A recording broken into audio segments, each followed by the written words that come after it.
What's going on, YouTubers? It's the Natural Born Philly here, and we are here for BTA, Being the Asylum. This will be episode 312. And here with me is the Omega Red and the True Jaybird. What's good? What's good? Shut up. Wow. Shut up. Yeah. I remember the song Shut Up by, Simple Plan. And know that band. Very underrated band. Know what that Shut means, up, huh? shut up. Know what that means, huh? Take out the trash. Like what? The trash known as Cody Rhodes. Oh, wow.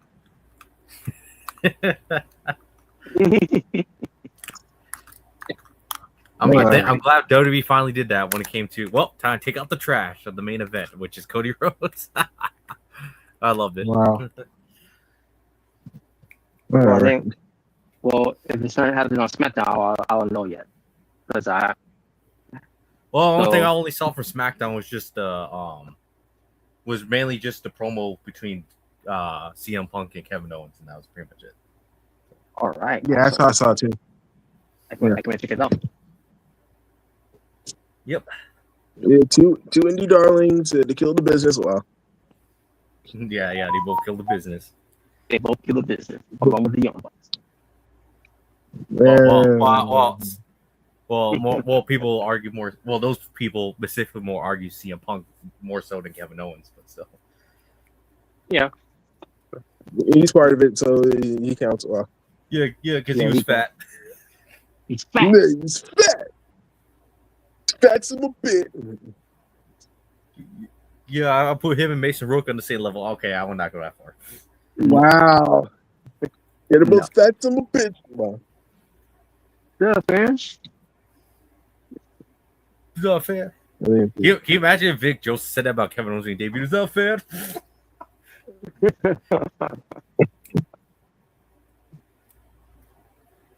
That's great. All right. So yeah, folks. I'll think about we're gonna start with the fun topics in here before anything. But before we do, but Oh, I need to address something. And What? it was something that as I was watching AEW Grand Slam Mexico, and to be fair, they kind of announced this last week too before the show. Which by the way they did a great job promoting that show for people that forgot that was Grand Slam Mexico. I learned, okay, I'm gonna say, I'm not even joking where I completely forgot it was even Grand Slam Mexico. Yeah, it's like what I said. I knew Dynamite was on, so it's not that I forgot about Dynamite totally, but I just forgot that I didn't even know it was Grand Slam Mexico. So me neither. And the thing is, we knew what the show was was coming this year again. I knew it was gonna happen again. I just didn't know. I didn't know it was gonna be this week.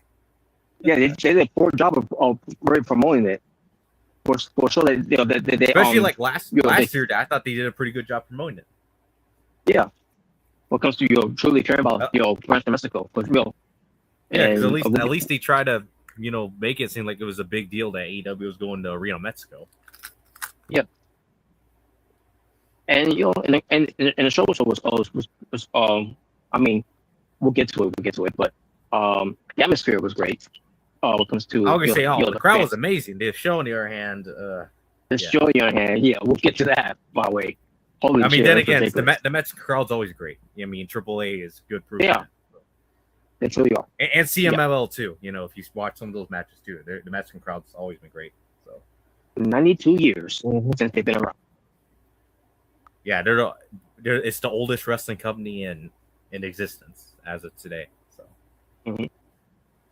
Like they've been going on, I think even longer than the NWA. Like that's how long CMLL has been going on for. Yeah, pretty much. Yeah, that's incredible. Yeah. But that's not what I want to talk about when it comes to AEW. Itself when it comes to Grand Slam of Mexico. I want to talk about something that they were talking about last week. For example, this thing. Oh yeah. So I didn't even know this was a thing. Yeah. So. I don't know how that happened, but yeah, that was James Romeo, on YouTube. But I was gonna say when it comes to this, I'm like, so yeah, this was announced last week, but it was barely really mentioned in a way, what comes to it, but then I come across watching the show AEW Wrestling Mexico, and I see it in the corner saying about a AEW Continental Cup, and I'm like, what the fuck is this? All I'm gonna say is this: Are they literally gonna make? Is it gonna be one of those things? What's the point of having the Continental Classic now? Yeah, like what's the point of having a Continental Classic now? Unless they're replacing it. I don't know. Unless we hear confirmation of that, like what? Yeah, what's the unless point? Tony What's the Khan point thought of he this? fucked up so bad last year with the Continental Classic, how that was booked in. Well, I don't know. Yeah, because they had Moxley win, which again, Not only that, won. they literally threw their own rules out of the book too, as well. So yeah, that too. Just so they can have a Shenanigan Fest finish, from World's End last year. With the Continental Classic. If anyone remembers that. So, but after mentioning what comes to the whole thing, basically whoever wins this is gonna face Moxley. But it's the thing, I think Moxley's in this too. Like, wait a minute, if Moxley's in it, what's he gonna do? Face himself if he wins? Oh my God, Moxley finger poke of doom on himself. Can you imagine that? Moxley finger poke of doom on himself, and he pins himself to win. It's gonna be John Moxley versus Dean Ambrose. That's what it's gonna be. Like, if they're gonna do a tournament, why can't you just do it for the women's? Why can't the women's have their own fair share of it? We already got one for the men's. That's on for December. It's the Big Dick Cup. Wait, what? The Big Dick Cup? Oh yeah. Oh, with Jim Corson. Is that actually what you called the Continental Cup? The Big Dick. Well, actually, I don't know if Jim call it that, but yeah, I don't know what next reaction to. I'm pretty sure he doesn't like this news either. Probably not. And it's probably the same thing we're thinking. It's like, okay, then what's the point of Continental Classic now if this is going to be a thing? It's basically the same thing, almost. It's like having a Royal Rumble and it's like having a Royal Rumble at SummerSlam and then having the Royal Rumble events. Like, okay, then what's the point of having the Royal Rumble? Oh, you see what I mean? Oh my God. Or it's like having an elimination chamber. Or that's like having an elimination chamber at the Royal Rumble, then having an elimination chamber show. Like, what? Yeah. You're like that wouldn't make any sense, right? You get what you see what I'm trying to get at? No. Yeah, you guys. Yeah, exactly. It doesn't make any sense. It makes perfect sense. E-Drone. Wow. So what I'm gonna do is I'm gonna see what this tournament really supposed to be when it comes to it, and also see the participants too. Or that's like having a G1 Classic leading up to Wrestle Kingdom, but then you have a G1 Classic show still. It's like, what? Exactly. Doesn't make any sense, doesn't it? It doesn't make sense. Yeah, pretty much. There. Yeah, you got me there. Okay, then what's the point of the other one if we already had one? Like,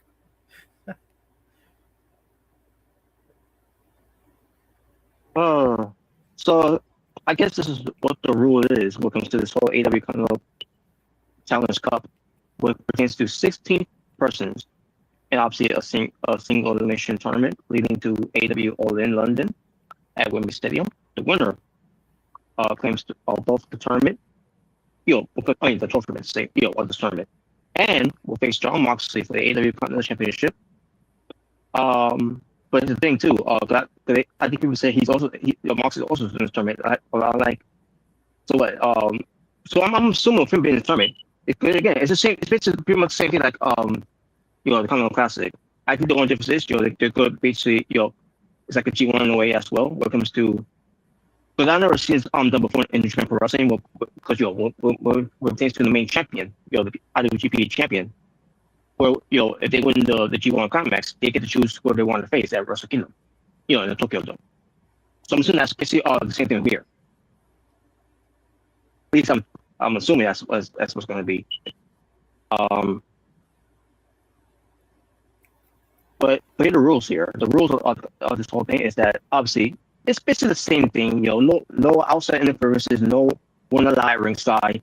So there's literally no point in having a Continental Classic now. That basically what it is. But there's also a sales here too. A blind draw. So what does that mean? What does that mean?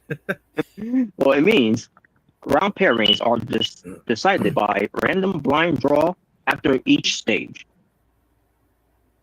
What? I still don't know what they mean by that. So, I started reading this. I'm still confused. What the fuck does that mean? oh Jesus Christ! Why do we need another tournament? Why they couldn't just wait until the Continental Classic? I guess not.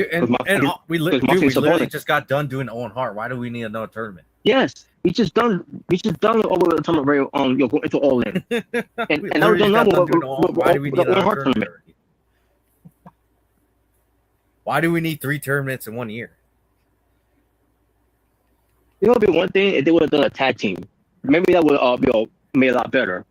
Instead of AEW Tag Team Classic or something. I don't know what the hell they're gonna call it, but yeah, you got Claudio Castagnoli and Chris Hero are on the contract with AEW, and they used to be a tag team called the Kings of Wrestling. So why not do basically I did when I did the Royal Bash tournament. With this year was in the tag team thing. Obviously, you call it the Kings of Wrestling Tag Team Classic for AEW.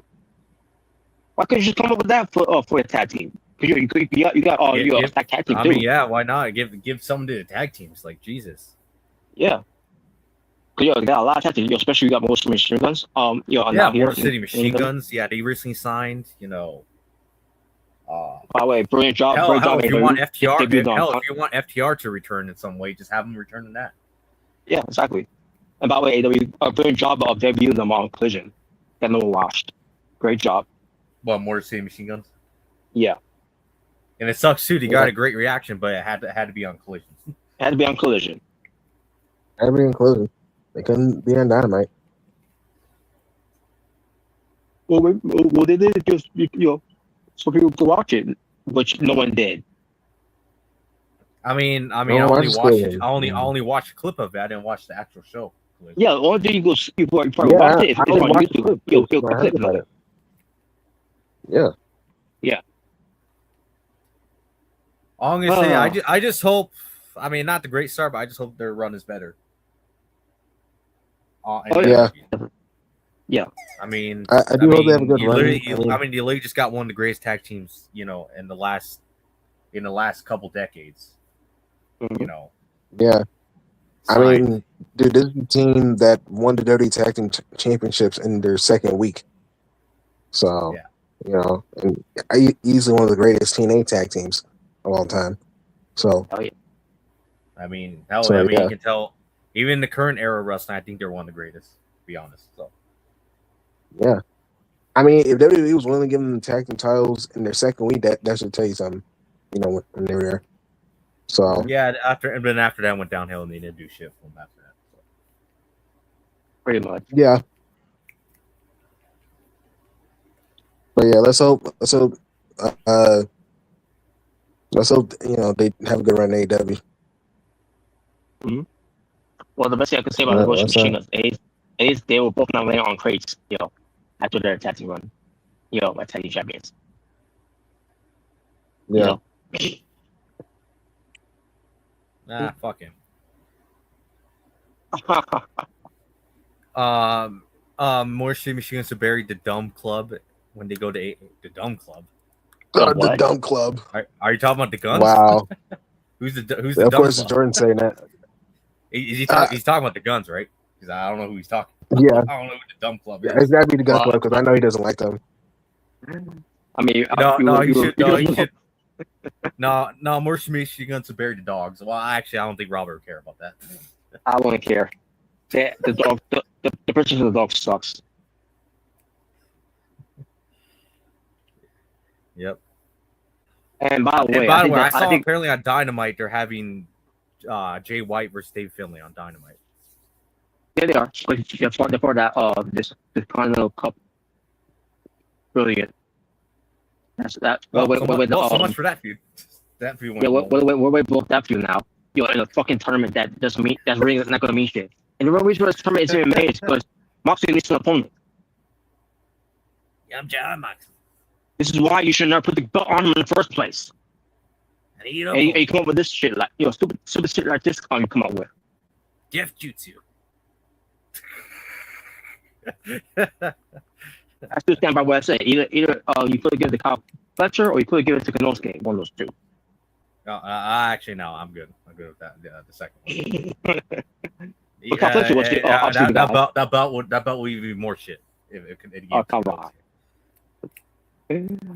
But it's Kyle Fletcher because he had a match against Moxley. It should have been Kyle Fletcher advancing instead of Moxley being here. It was great. I mean, honestly, I felt like the final should have been Kyle Fletcher and Konosuke Tessa, to be honest. Yeah. Because I'm telling you, old Boring and Moxley was not a really good match. I didn't think it was a good match at all, to be honest. Old Blada. Well, there you go. Now, after I mentioned who's in it. I mean, if they really want to do another tournament, why didn't they just didn't do a tag team tournament? I mean, that just would have been.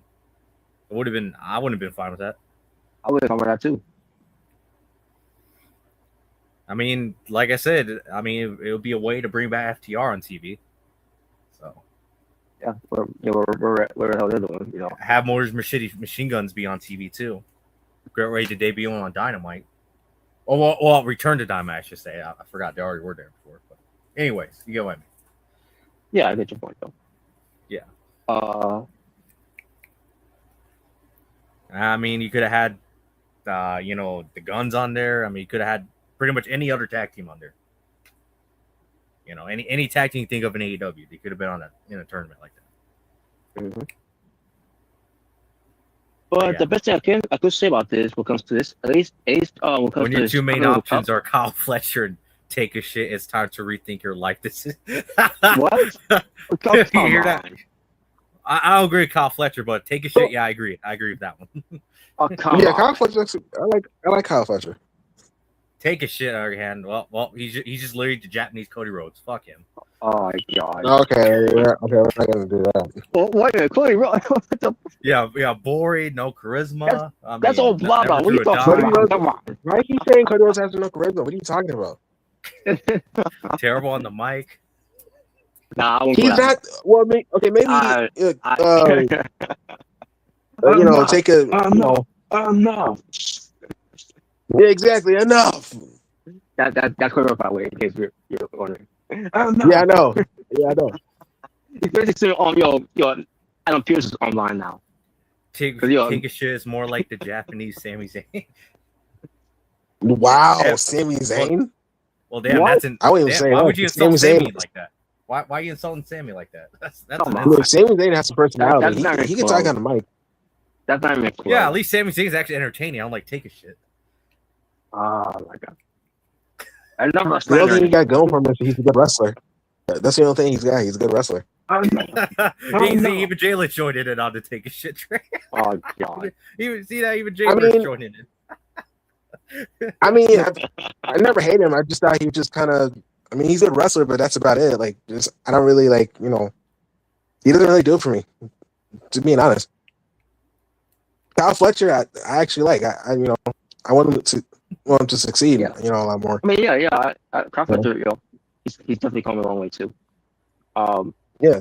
I think we should have. Oh, well, you guys are absolutely right. He's the Japanese Austin Theory, except he can somewhat wrestle. God, oh, damn. Wow. Why are you Austin Theory? Please, Austin Theory. Japanese Austin Theory, wow. What is his name? I really expect Konosuke, put a 5-star promo. I'll tell you this. I'll take Konosuke. I'll take him any day over freaking Willie Useless or Daniel Garcia. I'll tell you that. Stupid. Or you're forgetting your favorite. You're forgetting your favorite, Jay Bird. You're forgetting your favorite. Oh yeah, definitely El Clown. I'll take him over El Clown any day. El Clown. So that's the most I'll say about Konosuke. That's one guy I'm like, why is he still signed? Yeah, I feel like he's just a big waste of money. El Clown. El Clown. Yeah, El Clown. I mean El Clown. Yeah. I think they're probably waiting for Hologram to come back just so they can go to storyline. Which, who cares? Like I said, to me, who cares? I can give a shit. I don't give. I even said this before. Like when we were talking about AAA, like they're gonna try to make they're gonna try to make that. Oh, that's gonna be our that's what they want to do. That's what they want to do. But no one's gonna care. That's what they're gonna do, bro. No one's gonna care. I mean, the only thing I just hope is like I hope hologram wins. That's about it. Fuck out clown. Yeah, that's about it. Yeah, because there's no really special about other that I don't care to watch the match, to be honest. I really don't care. Yeah, unless if I just happen to see it on Dynamite or something, or whenever they do it. I mean, I just don't care. Yeah, I can tell you this is not pay-per-view worthy. I'll tell you that. No, it's not. And not actually, it has nothing to do with hologram. It has to do with all of El Clown. No, it's not holograms. It's El Clown. That's really it is. Yeah, it's really not special El Clown, to be honest. At least Hechachero or Hechachichia. Yeah, at least he's a better wrestler than El Clown. Yeah, so more up to him. As of late. Yeah, I see more value in him than I do El Clown. Yep. I don't know. I see more value in. You can name any member of the Doncast fan. I bet you I can see more value in any of those guys, unlike El Clown. So. Exactly. But yeah. I was going to say, the best part about, one of the best part I could say about this Continental Cup thing is that I don't have to worry about, this cup being defended, like how he was doing the whole NXT Heritage Cup bullshit. Jaber, you're going to love this comment. Jordan says, I see more value in the poop I took this morning than El Clown. That's great. I think it's great. That's great. At least Jordan's not a fan of him either, so that's good. That's good to see. I don't know anyone who is. Maybe other Twin Con. Who else? Is a fan of them. Hell, the Dunkhouse family doesn't really. The one thing that really made me hate him was when Mark Briscoe did the J Thriller and he just got right back. I'm like, you fucking idiot. That's what really. That's good. His thing. That's his thing. No sudden finishers. Or remember when he did it to the Death Rider with John Moxley and he just got right back up. I'm like, you fucking moron. Like, what are you doing? Like, I hated that. They're trying to make him some. I feel like they're trying to make him some unstoppable force, and it didn't work. No, because he's a jobber. It's ridiculous. Like, this is the one time where this really is ridiculous. This dude is not Obafemi, where some people can give it somewhat a pass. You might give it somewhat a pass, but because he actually built like a monster. Ridiculous. Yeah, it's bad when not even Darby Allin does that. That's how you know it's bad. No, yeah, exactly. Clown. Okay, I'm not a fan of any of those guys. El Clown, Commander, Gravity, Hologram, they all suck. I forgot about Gravity. Is Gravity even still a thing? Yeah, Gravity. I never liked the Gravity. I never got the whole Commander. Tony Khan's trying to form his own Lucha House Party. He's like he's trying to find his new version of Rey Fenix of Penta, but it's not working. That's kind of how I see it. No. Yeah, Command doesn't do it for me. Yeah, I never really care much for Commander. Not covering on his talent or anything. I just don't give a shit about him. He's a Dollar Store Rey Fenix who thinks. He's basically like a Dollar Store Rey Fenix and Kalisto. They did the fusion dance and that's what came out. Commander. Hologram's all right. I don't mind Hologram. I don't mind him too much, but that's all right. But the fact that you're trying to upgrade this guy, like he's going to be the greatest luchador in AEW. Like, all right, calm down there, Tony. Yeah, calm down. He couldn't even lace up Rey Fenix's boots or Penta's. Lay off the weed.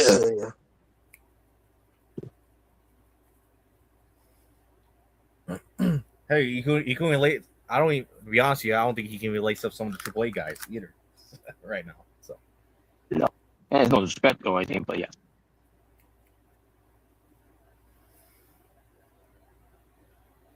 Going back to take shit, I even had to defeat Johnny Gargano once while arguing with AEW sickos. That's how much take a shit sucks. Wait, what? You had to defend Johnny Gargano? Wow. That's not even comparison, bro.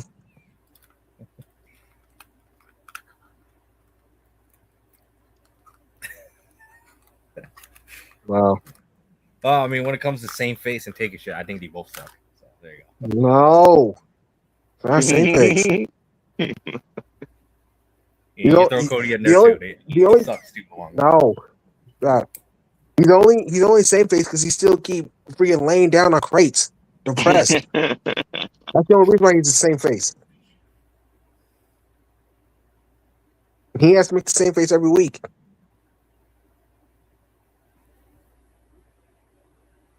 By the way, I saw on WrestleMania SummerSlam weekend. Apparently, he was doing meet and greets while planking. Yeah, I saw that too. Yeah, he was.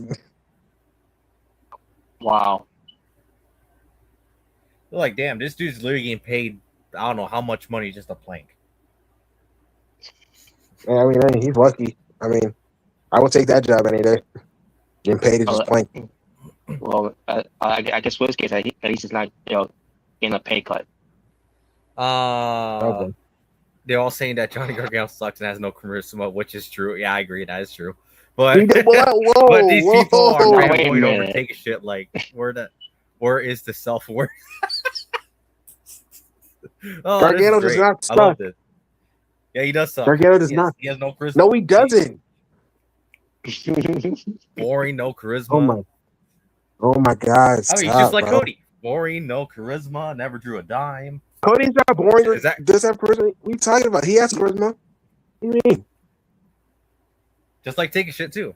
Boring, no charisma, never drew a dime. Don't compare him to them. Wow. I mean, honestly, God, I never thought I'd ever see a wrestler even worse than Jeff Jarrett and not drawing a dime, and that's Johnny same face right there. Oh my God! Stop. Oh my God. Well, nevertheless, let's see if it works now. There we go. All right, here we go. I mean, we're let's do it. All right. Oh, what's this? All right. So here we have SummerSlam dream matches. That actually came true, basically.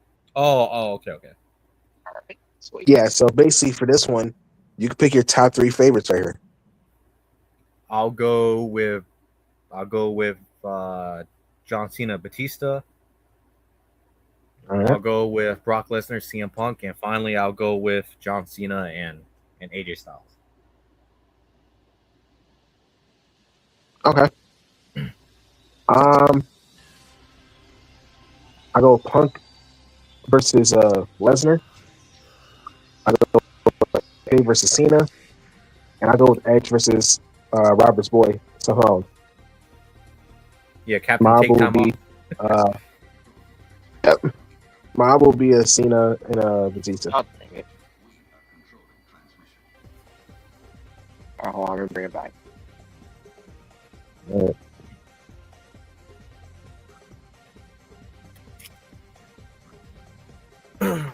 I'm just gonna keep showing me that. Anyways, let me bring it back now. There we go. It wasn't my fault.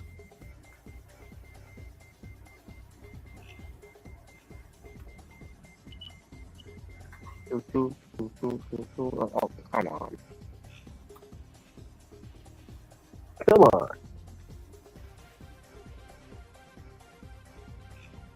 All right, we got Jordan here. Oh, we got Jordan here. What's up? All right, what's going? About time.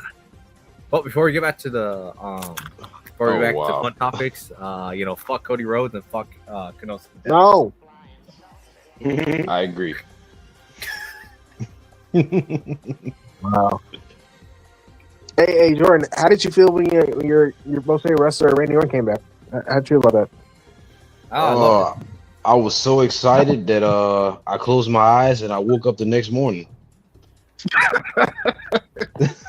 Damn, that place went loud though when he came out.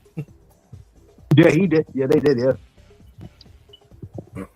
And especially when Kevin Owens came out, like holy shit. Oh yeah, I saw the video when Kevin Owens came out. Oh my god, that was the biggest pop of the night. Yeah. Biggest pop of the summer. You heard how loud the crowd was. Yeah. Now, see, that was a return that I was actually happy about. Oh yeah. And you know what? I'm excited to see CM Punk and Kevin Owens. I am excited to see that. I heard they don't like each other in real life. Yeah, something had to do with Punk not liking that Kevin Owens wore a T-shirt back in the day or something. Yeah, it's silly. What? It's really a silly thing. Yeah, that's basically from what I heard, that's what happened. It was like all the way back. It was like all the way back in the day, like in Ring of Honor. I mean, I guess Punk had a problem with Tommy Dreamer too, because didn't Tommy Dreamer? They were on the ECW at the same time, so and Tommy Dreamer always wore a T-shirt when he wrestled. So I guess he had a problem with him too. Even WWE, he would still do that, you know.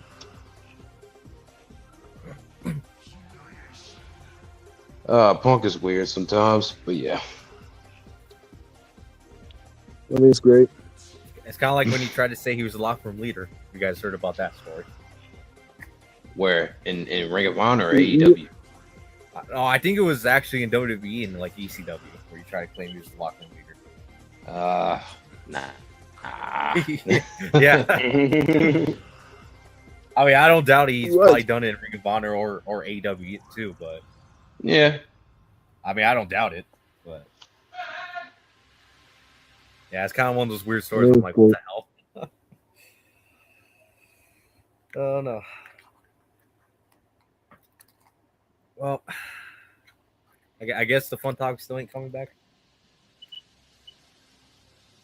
All right, hold on a second now.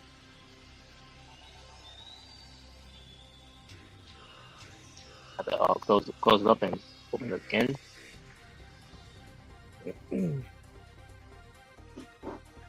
I wonder, for the Continental Cup, are they winning a trophy? Because I saw in the picture, it looked like a big trophy. Yeah, they win the cup. Now actually, it's not that kind of cup. I think I saw the other cup look like, and actually that's pretty good. Yeah. No, it should be like the Heritage Cup for Robert. They need to bring that back. Well, the Heritage Cup is a little better. I just hate the concept of it. Yeah, you know what? I think AEW needs their own Heritage Cup. Yeah, they need their own Heritage Cup. No, boy. No.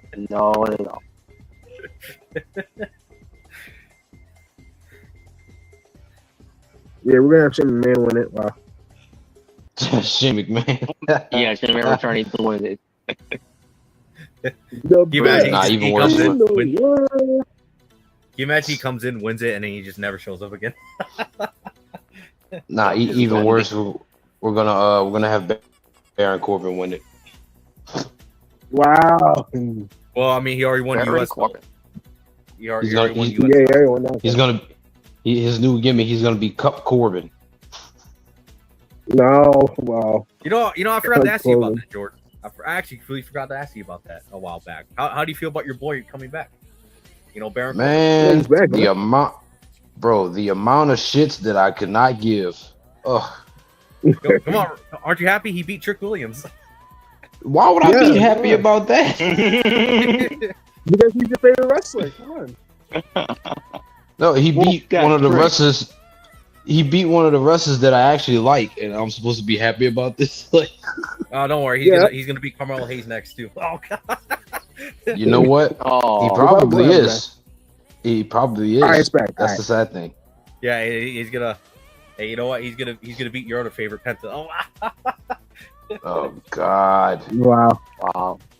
Anyways, right, but yeah, here we go. So make a favorite already went. Yeah. So, for me. Yeah. How many again?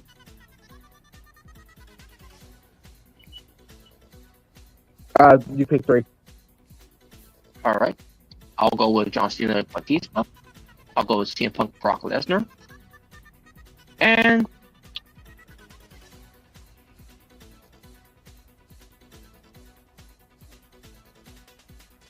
I guess I'll go with Brock Lesnar and John Cena.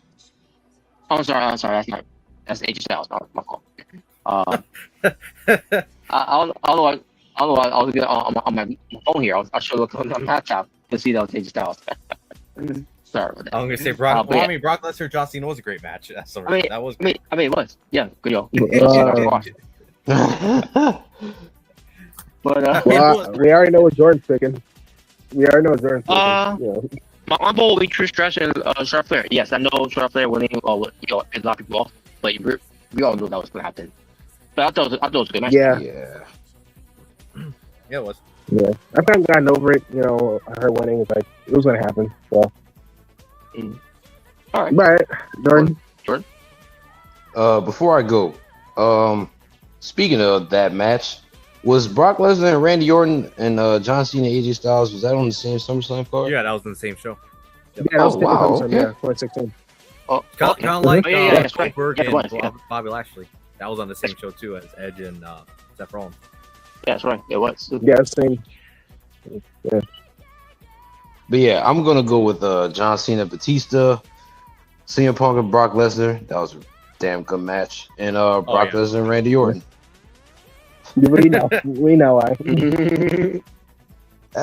He's like, bleed, Randy, bleed. That's how Brock Lesnar, Cody Rhodes should have went. It should have went like Brock Lesnar and Randy Orton. Wow. Wow, you give them those elbows and they have them bleeding. If you ever get MMA type wrestler in AEW, I think that's how Konosuke Sasuke should get beaten up by that guy. Oh wow! Dang. You know what? I think all of them should get beat up like that. Him, Daniel Garcia, Willer Useless, John Silver, Orange Cassidy. Just line them up. Just line them up. Yeah, line them up. I haven't heard from John Silver in a minute. Thank the Lord. Throw even Don Callis in there. Don Callis is not even safe. Yeah, I know. George's like, him. Thank God.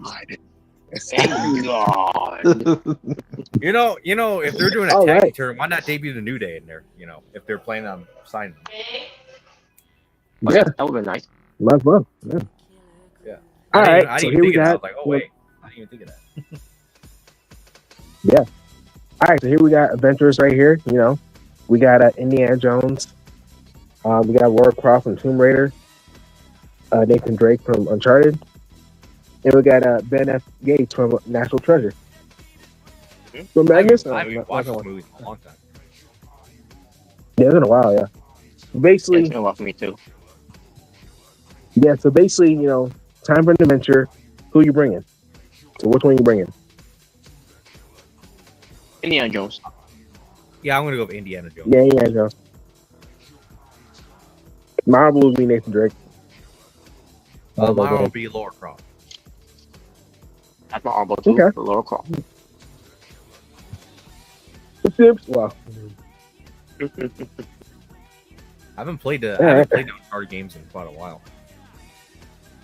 Yeah, it's been a while since I played it too. I think I still have Uncharted 4 though. I like the games; they're really fun. But... Yeah, they're good. Yeah, I definitely like it more than Last of Us. Nothing against Last of Us, but I just like the the Indiana Jones style type story. So you know what? It's better than the movie though. Oh yeah, definitely. It is. That movie sucked.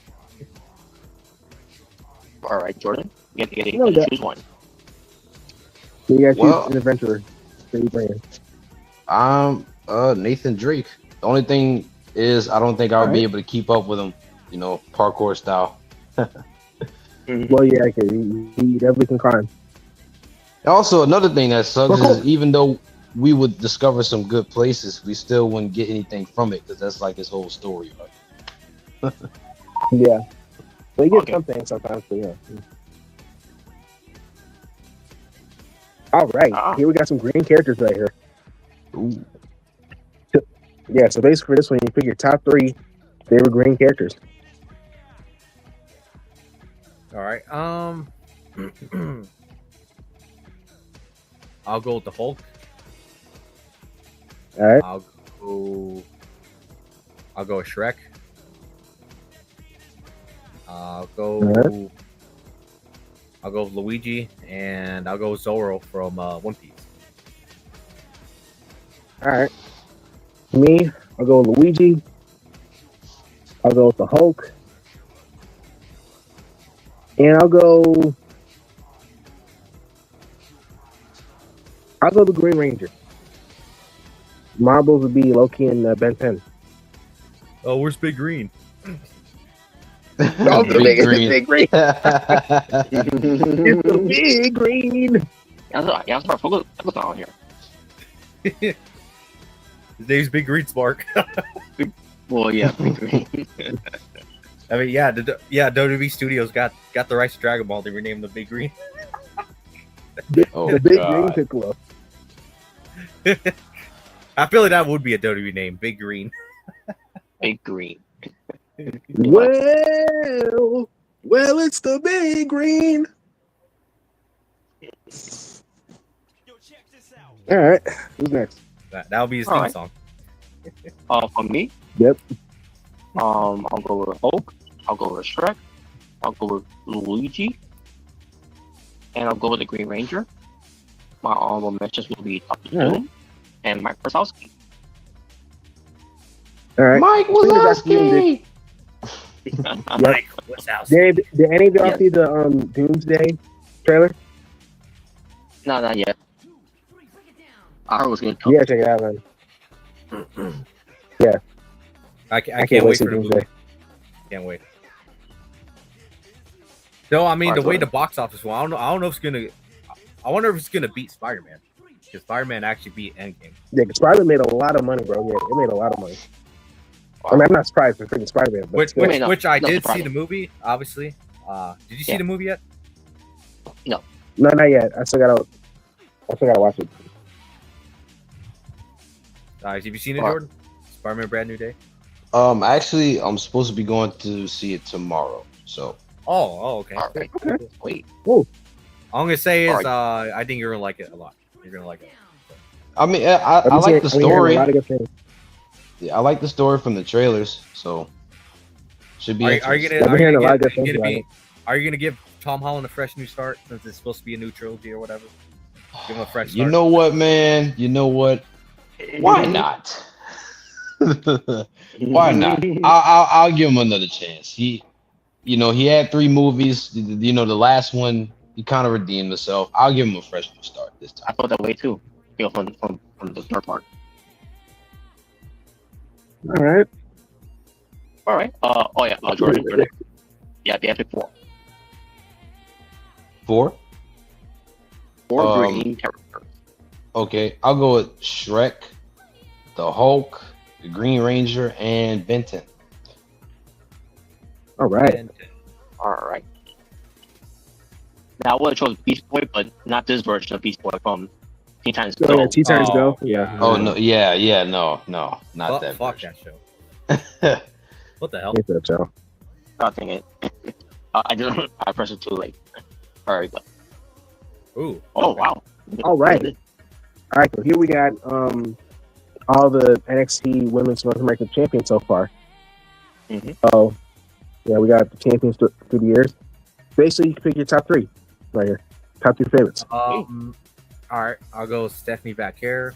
I'll go Sol Ruka, and I'll go Tatum Paxton. Sweet. Same as yours. Mine will be Blake Monroe.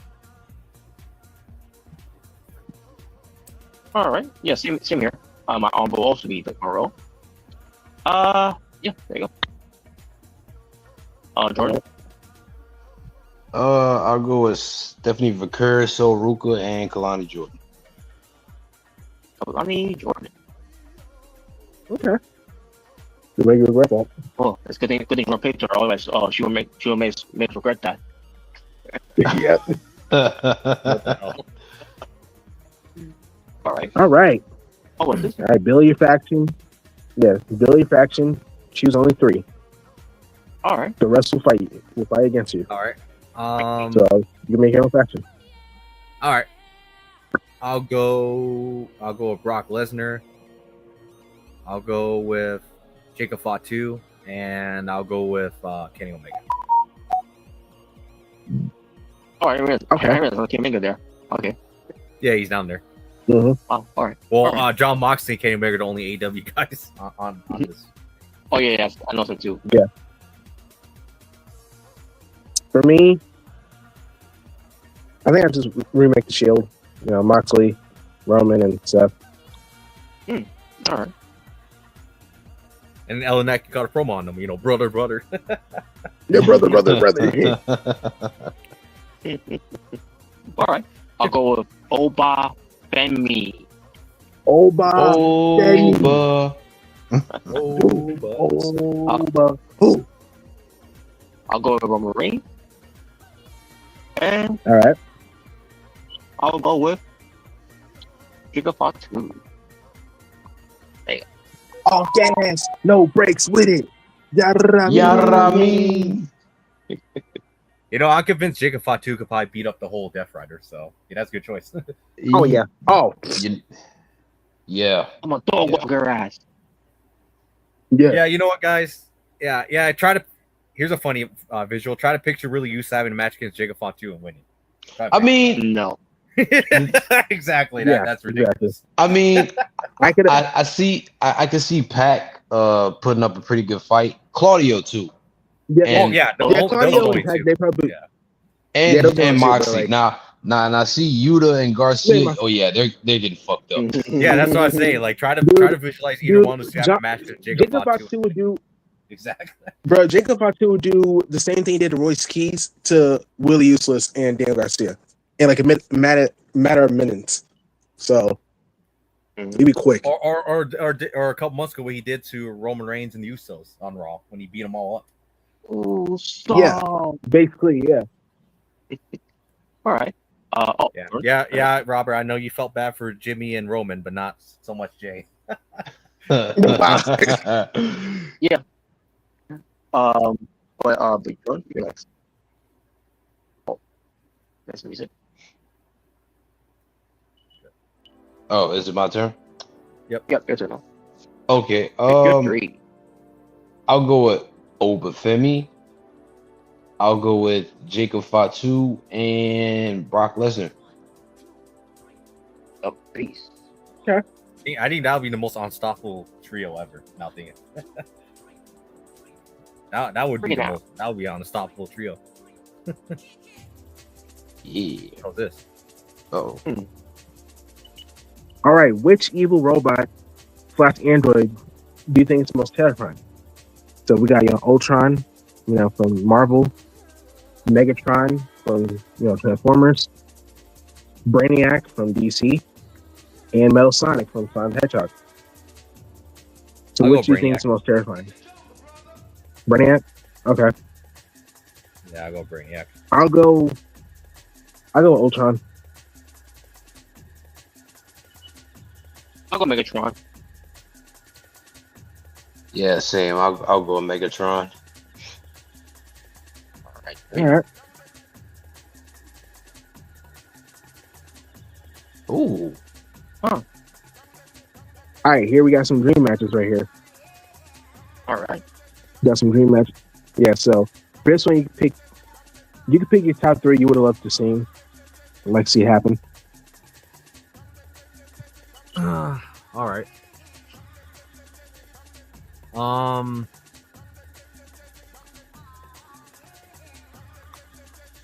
I'll go with Claudio and AJ Styles. I'll go with Jeff Hardy, Rey Mysterio. Okay. I actually didn't. That's crazy that they never had a match. Jeff Yeah. Hardy. Yeah. That is crazy. Yeah, man. that's And I'll go Eddie Guerrero and Christian. all right. Okay. For me, I will also go Cesaro versus AJ Styles. Jeff Hardy versus Rey Mysterio.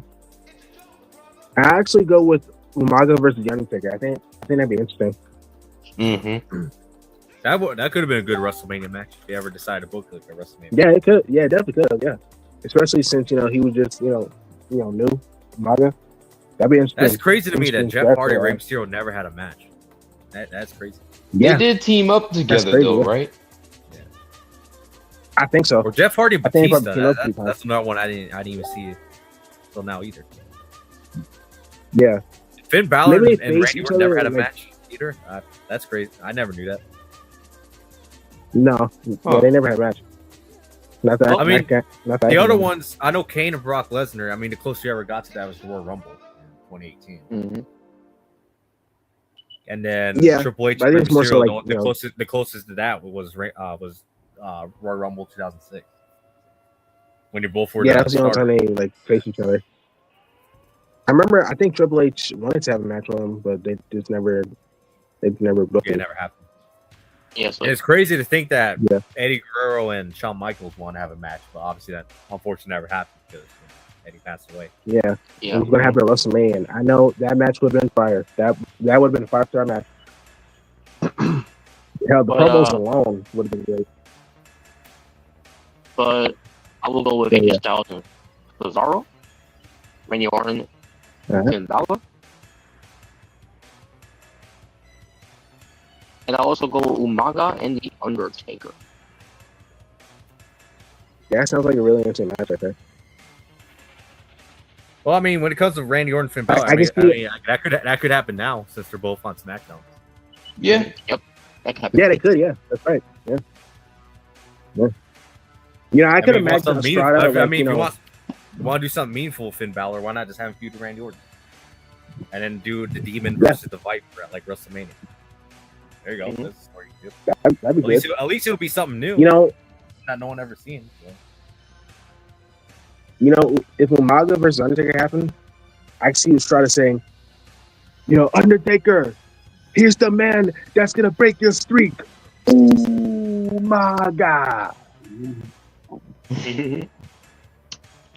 Yeah. Girl sums it up there. Or Umanga, as Yeah. William Regal would say. Oh, yeah, Umaga, yeah. Umaga. All right, Jordan, go next. All right, yeah. I'll go with Kane versus Brock Lesnar. I'll go with Jeff Hardy and Rey Mysterio, and then last I'll go with Umaga and Undertaker. All right. All right.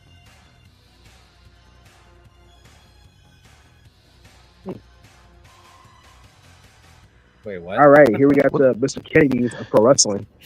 I saw this. Like, What the? I saw this like a few weeks ago. And I thought this was funny. So after we got Mr. Kennedy, we got Mr. Kennedy, Ohio, which is the Miz. We got Mr. Kennedy. we got Long Island Kennedy, which is MJF. We got old Mr. Kennedy, Ric Flair. We got West Coast Kennedy, L.A. Knight. Yeah. Yeah. We got Canadian Kennedy, Ethan Page. Canadian. And we got Samoan Kennedy, The Rock. I guess Mr. basically, Kennedy was the member of the microphone bloodline. I guess guy. he'd be The Rock. I guess so, yeah. So basically, Kennedy's a great wrestler. mic guys. Basically. The So Mr. pretty much Mr. for this one, Kennedy. who's your top three? Who's your top three Kennedys right here? Okay. I'll go Mr. Kennedy, Long Island Kennedy, and I'll go West Coast Kennedy. Okay. I go Mr. Kennedy, West Coast Kennedy, and Samoan Kennedy.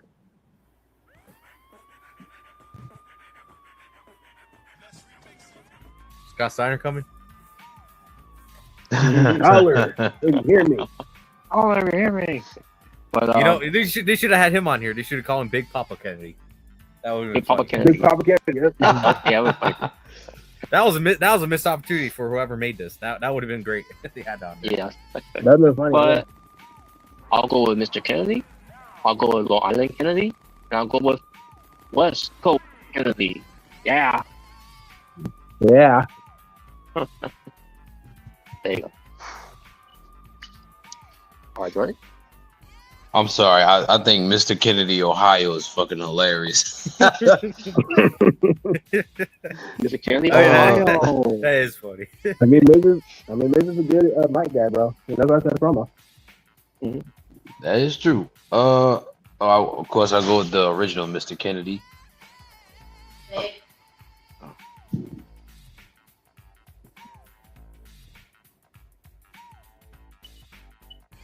I didn't either.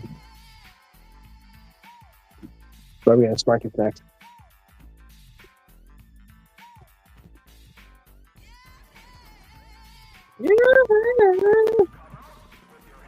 Yeah.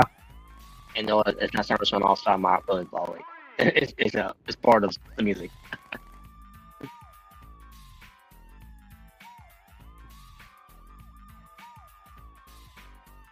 Alright. I don't know if we're recording. But so far you picked Mr. Kennedy. That's when you left it off from there. So we'll get back to this one. We'll keep moving until we hear from. So I think this is one of yours, Omega. Yeah, I think so. And Omega's muted too. Oh wow, he's muted too. Wow. Well, I'm getting this this. was Okay, apparently going to be the original plan for WrestleMania 32. So the original match. Okay. So you said. So basically, out of all these matches that were originally supposed to happen, which three would have been interested to see the most? Basically. Okay. Sorry about that, guys. I had to step away for a second. Yeah, I have to step away in a minute too. So. All right. Well, before we do, let's go back to this was for Jordan to finish up. But yeah, I'll go with the OG Mr. Kennedy. I'll go with Mr. Kennedy, Ohio, and then West Coast Kennedy. There you go. Yeah. All right. So for me, I'm going with. Yeah. Pick 3. You said. Yeah, pick 3. Yeah. Pick 3.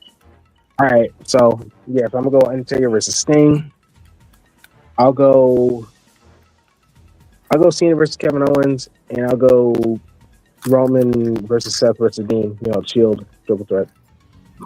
Same here. Yeah, same here.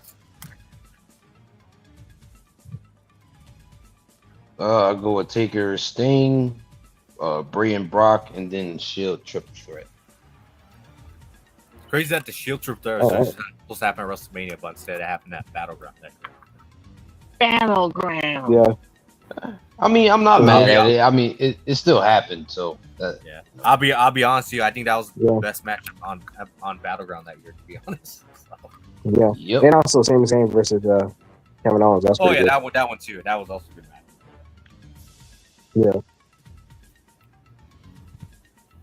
But all right, well, I'll be right back. So I'm gonna step away for a minute. Ooh. You can always trust the hero in blue and red.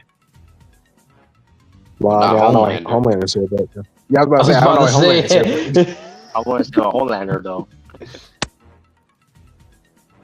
Yeah, but I don't know how many we picking. But if I had to pick like 3, easily Sonic, Spider-Man, Superman. Mine will be Captain America and Cyclops.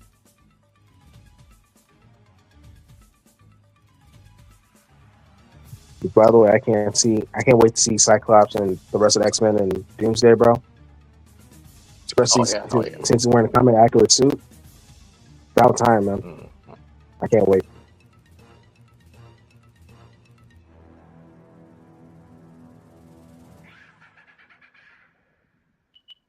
All right. Yeah. I just realized. I had to choose 3. Yeah. Yeah. Good. Well, I just realized they used the train scene with the Spider-Man and his face. You know, I don't know. It's making me laugh. Yeah. All right.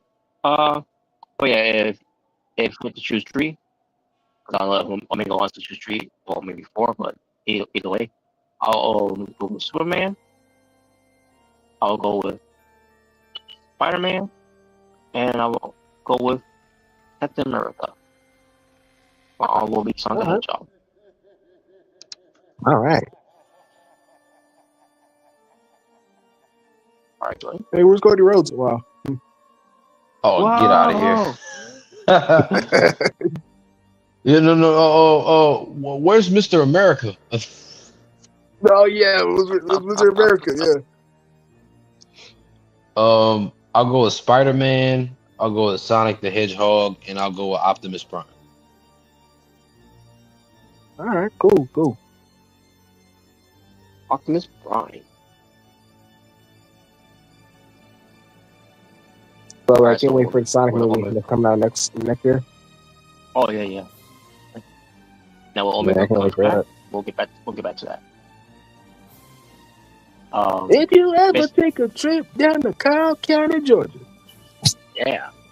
Basically, when Omega comes back, we'll get back to these that he missed. So yeah, so this one, your Mount Rushmore of rivals for the Big Boss Man. All right. Okay. So for Big Boss Man, for rivalries,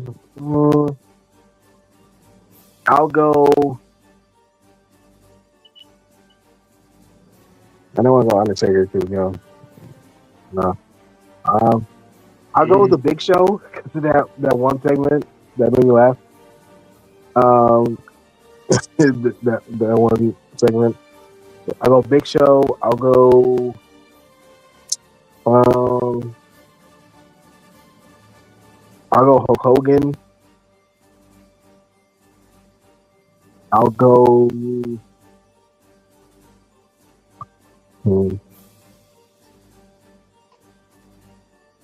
I'll go the Mountie.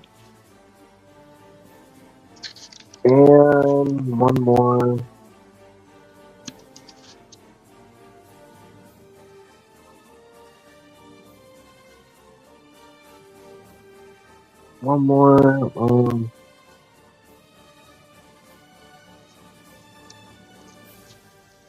I guess I'll go Nails.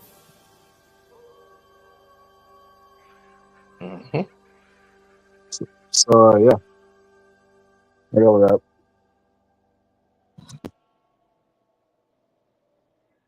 Yeah, those are my picks. All right. So yeah, I'll go Hulk Hogan.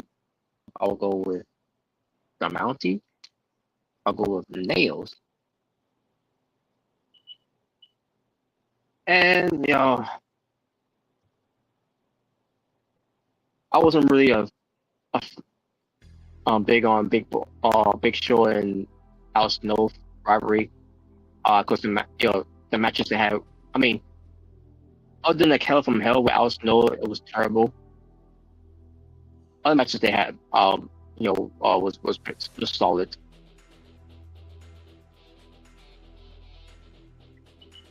And I would go with Undertaker, but that Hunter Cell was lackluster. Wasn't really that good. Going to your WrestleMania, especially after having to go Boss Man being hanged. It's a lot worse. So.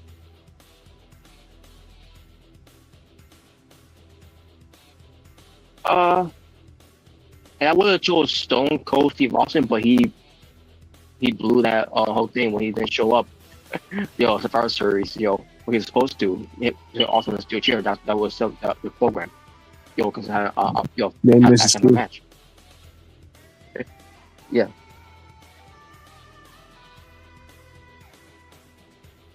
So I guess I'll go with Test. Because they did have a program. So that's the only thing I can come up with so far. So yeah, they my Russell, Hulk Hogan, Mountie, Nails, and Test.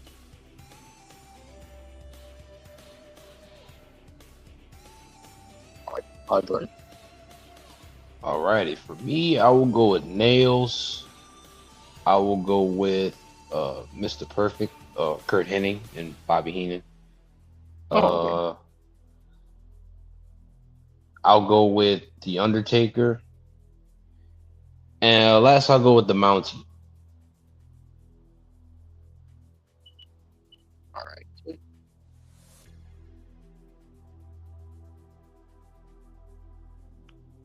And we on to the next. Hopefully, I'll make where it comes back before we finish this up. So, who was your first favorite wrestler? Who is your first wrestler? All 8.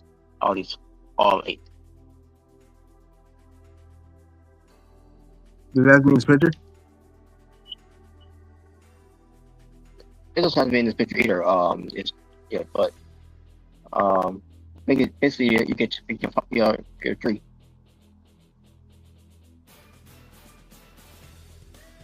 How many taking again?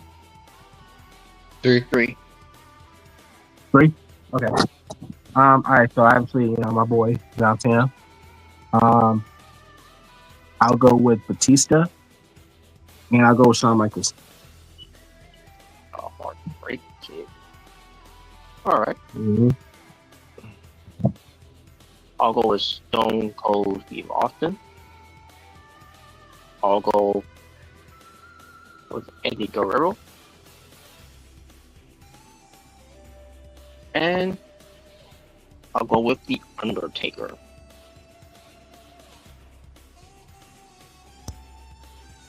Yeah. All right, Jordan. Go. All right, I'll go with Jeff Hardy, my boy. I'll go with Shawn Michaels. Yeah. And then lastly, I'll go with AJ Styles. Randy Orton.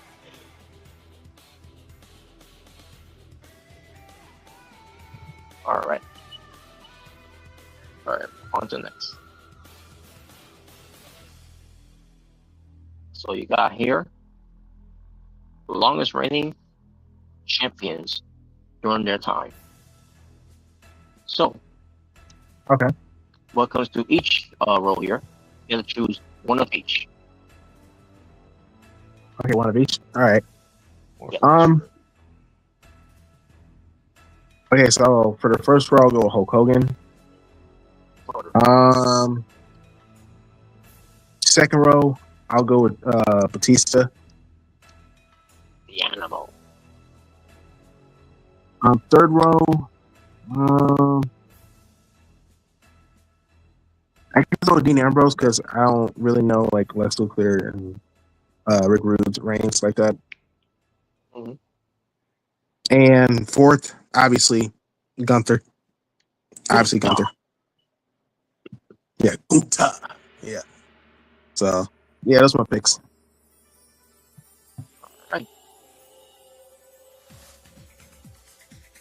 All right, for me, I'll go with Bruno Sammartino. I'll go with Batista. I'll go with Lex Luger. Now we'll also go with Gunther, the reigning general.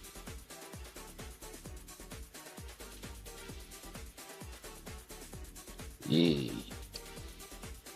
All right, Dorian, you're up. All right, I will go with Bruno Sammartino. I will go with Batista. I'll go with Dean Ambrose. And then I'll go with the Honka Tonka Man. I'm just playing. Oh my God.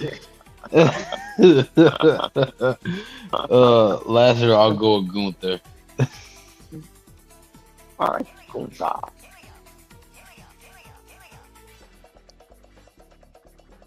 Still no Omega. And we're basically getting close to the end. All right, so this one, Typical smart. you got Roman Reigns of his tournament matches that he's won over the years.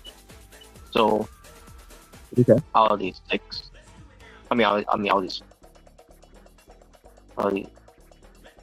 That is. Sorry, I don't know why I thought it was 8. All these 6, as I said before, pick your top 3 and met more. Well, I can tell you which 2 is not. Yeah, I'm definitely not picking 2018 or 2023. Yeah. That sucked. Okay, so I'll go obviously 2022. I'll go 2025 because that was a pretty good opening match. And I'll go with 2026.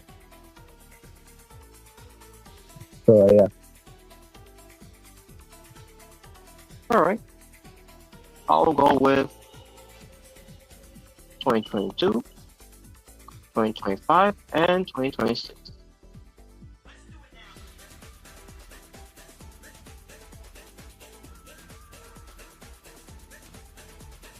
All right, for me, I will go with 2021, 2022, and 2026.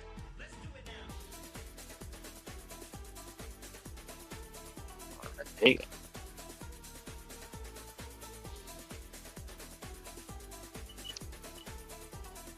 So, this one, who is your favorite wrestler, or who's your favorite pro wrestler of all time?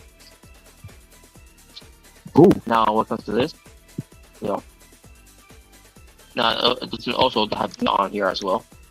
But for this one, it's a top 5 this time. Okay. All right. So again, I'll go John Cena. I'll go with The Undertaker, Shawn Michaels.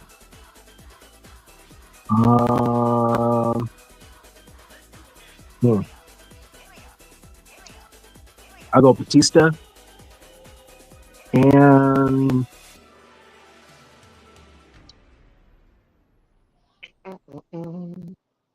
I'll go Jeff Hardy. Right. So yeah, those my top 5 most favorite wrestlers of all time. For me, I'll go with Undertaker, Stone Cold Steve Austin, Mick Foley. You know, doesn't matter. You know, when it comes to who it is, but Eddie Guerrero and Rowdy. Yeah, hot rod. There you go. Jordan. All right, I will go with Jeff Hardy. I'll go with Batista. I'll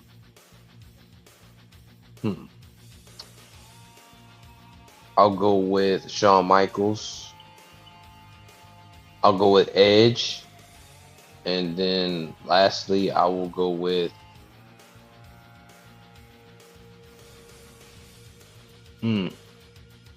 I'll go AJ Styles. Wait. Right. No. Number 5. Change that. I'll go with Kenny Omega.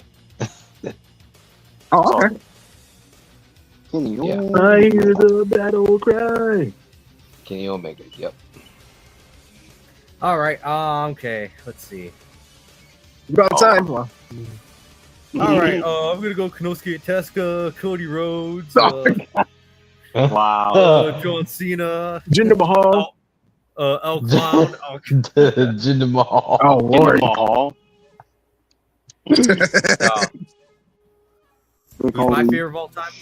I'm gonna go with The Undertaker. There you go. You can pick 5. Yeah, you can be 5 by I'll go with I'll go with The Undertaker, Shawn Michaels, Edge, AJ Styles, and I'll go with Eddie Guerrero. All right. All right, me go back. You know, to what you missed as well. This one is, you know, basically your top 3 Roman Reigns matches that he won that meant a lot more. That he won? Yeah, the top 3 your top 3 that meant more.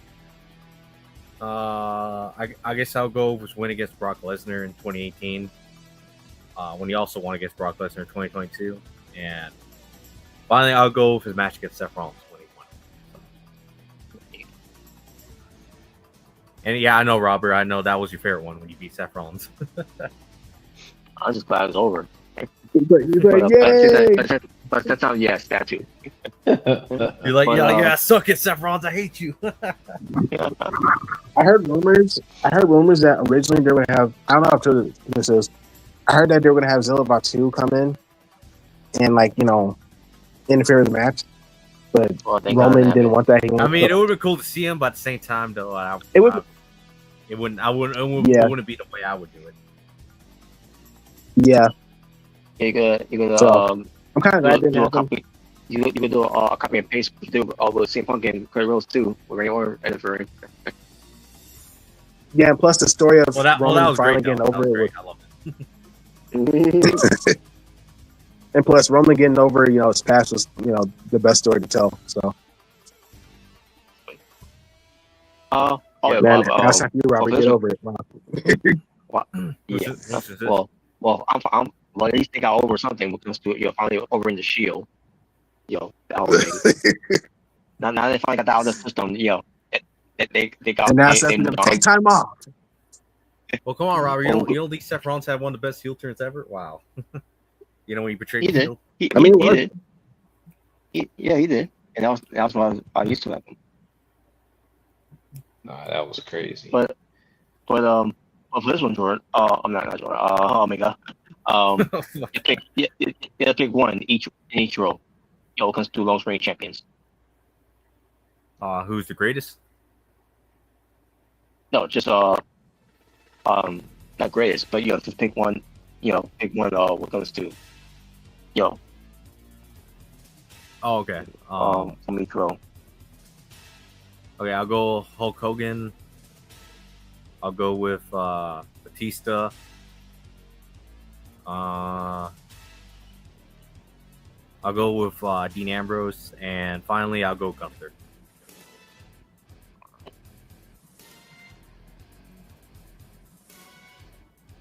Now on here, this has to be on this. This has to be guys on here, but top three favorite wrestlers. Well, ironically, two of them already on here, but Undertaker, Shawn Michaels, and Edge. He's not on here, but yeah. Those three. All right. Now, because the Big Boss Man. Is this a new one or just another one you did? It's a new one. Because we tried to do it, but obviously we never got a chance to do it on topics those times. So the Boss Man of his rivals, Mount Rushmore. If you think of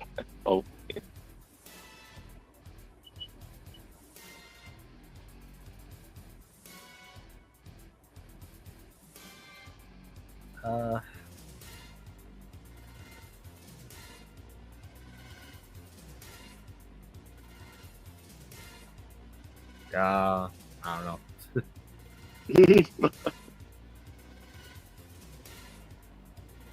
I mean, definitely not the Undertaker, because I don't want to think about that whole angle at the end of the Hell in a Cell match when they, when he got hanged, which was very stupid of him to do when he did that. Yep, it sure was.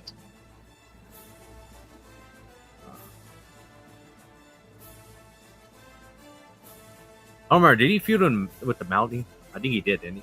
Yeah, he did. Yeah. The jailhouse match. Oh yeah, the jailhouse match. Yeah, I forgot about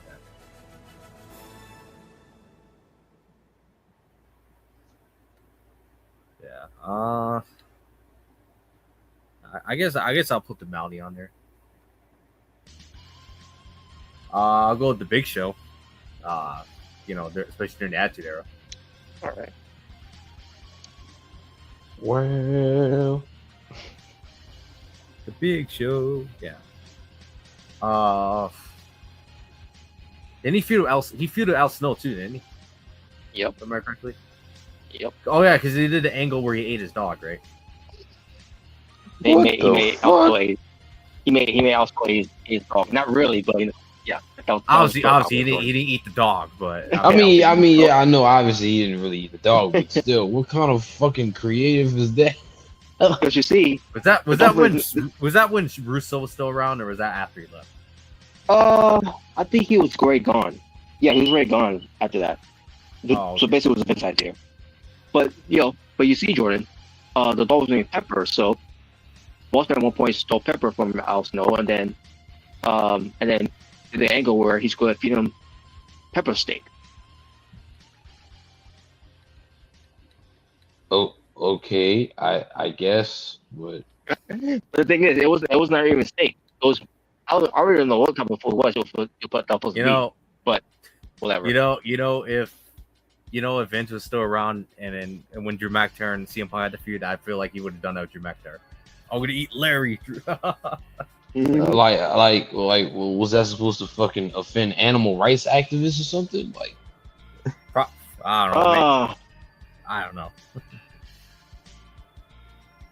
I don't know what the reaction was at that time, but I guarantee you, if they would do something like that right now, yes, they'll probably would be canceled. Oh well, you see, I was smoking some good shit at the moment, and I thought that would be a great idea. Oh man. All right. I guess you could try to choose one more for that Mount Rushmore there.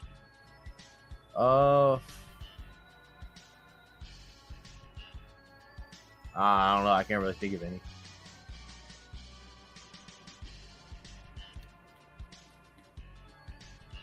All right. So, okay. So three. I guess three is good luck in.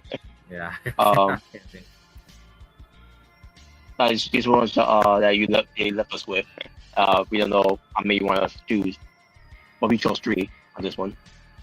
Oh, okay. I'll go Superman. I'll go All Might, and I'll go Spider-Man.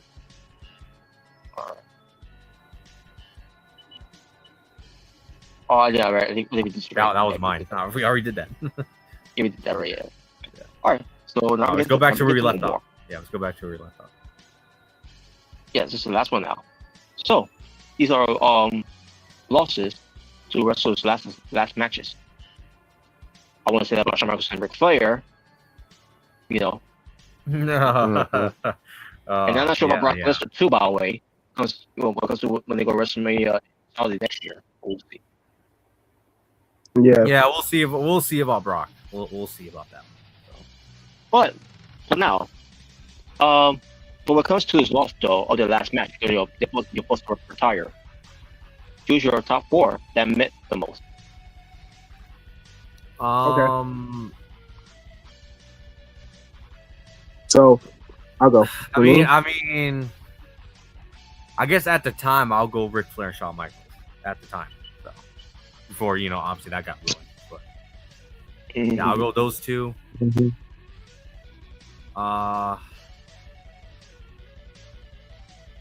And the last two I'll go with John Cena and AJ Styles. Same good. All right. Same here as well. My honorable, if he is really done, Brock Lesnar, that'd be more honorable. Yeah, I don't know, man. We'll see, because I mean, then again, we'll see if Triple H or TKO or whoever it was that convinced him to come back, try to offer more money leading up to WrestleMania this year, or which obviously probably will not turn that down. Yeah, he won't. Because obviously, I think he originally was actually going to retire last year at Mania, but then somebody convinced him to come back. So, obviously. Yeah. All right, Jordan. Go Ric Flair, Shawn Michaels, AJ Styles, and Brock Lesnar. All right. I'm just waiting for the next Unreal with Triple H to try to lie, like, yeah, this is my great plan, making people think he retired. Yeah. I won't give him any benefit of the doubt. Yeah. Well, speaking of Brock Lesnar, so apparently, he announced that he is now retired. Because obviously, when he took his boot off and his glove from WrestleMania, he didn't really say anything afterwards. That he really is retired, and all. He just did it on his own, just to make us think that he retired. But now, apparently now we got to take his word for it now. Months later, after put over Femi at SummerSlam, and one of the most lackluster Hell in a Cell I've ever seen. Which it should have been in the whole bar, to be honest with you. But should have been a Kill Up on Hell match. Yeah.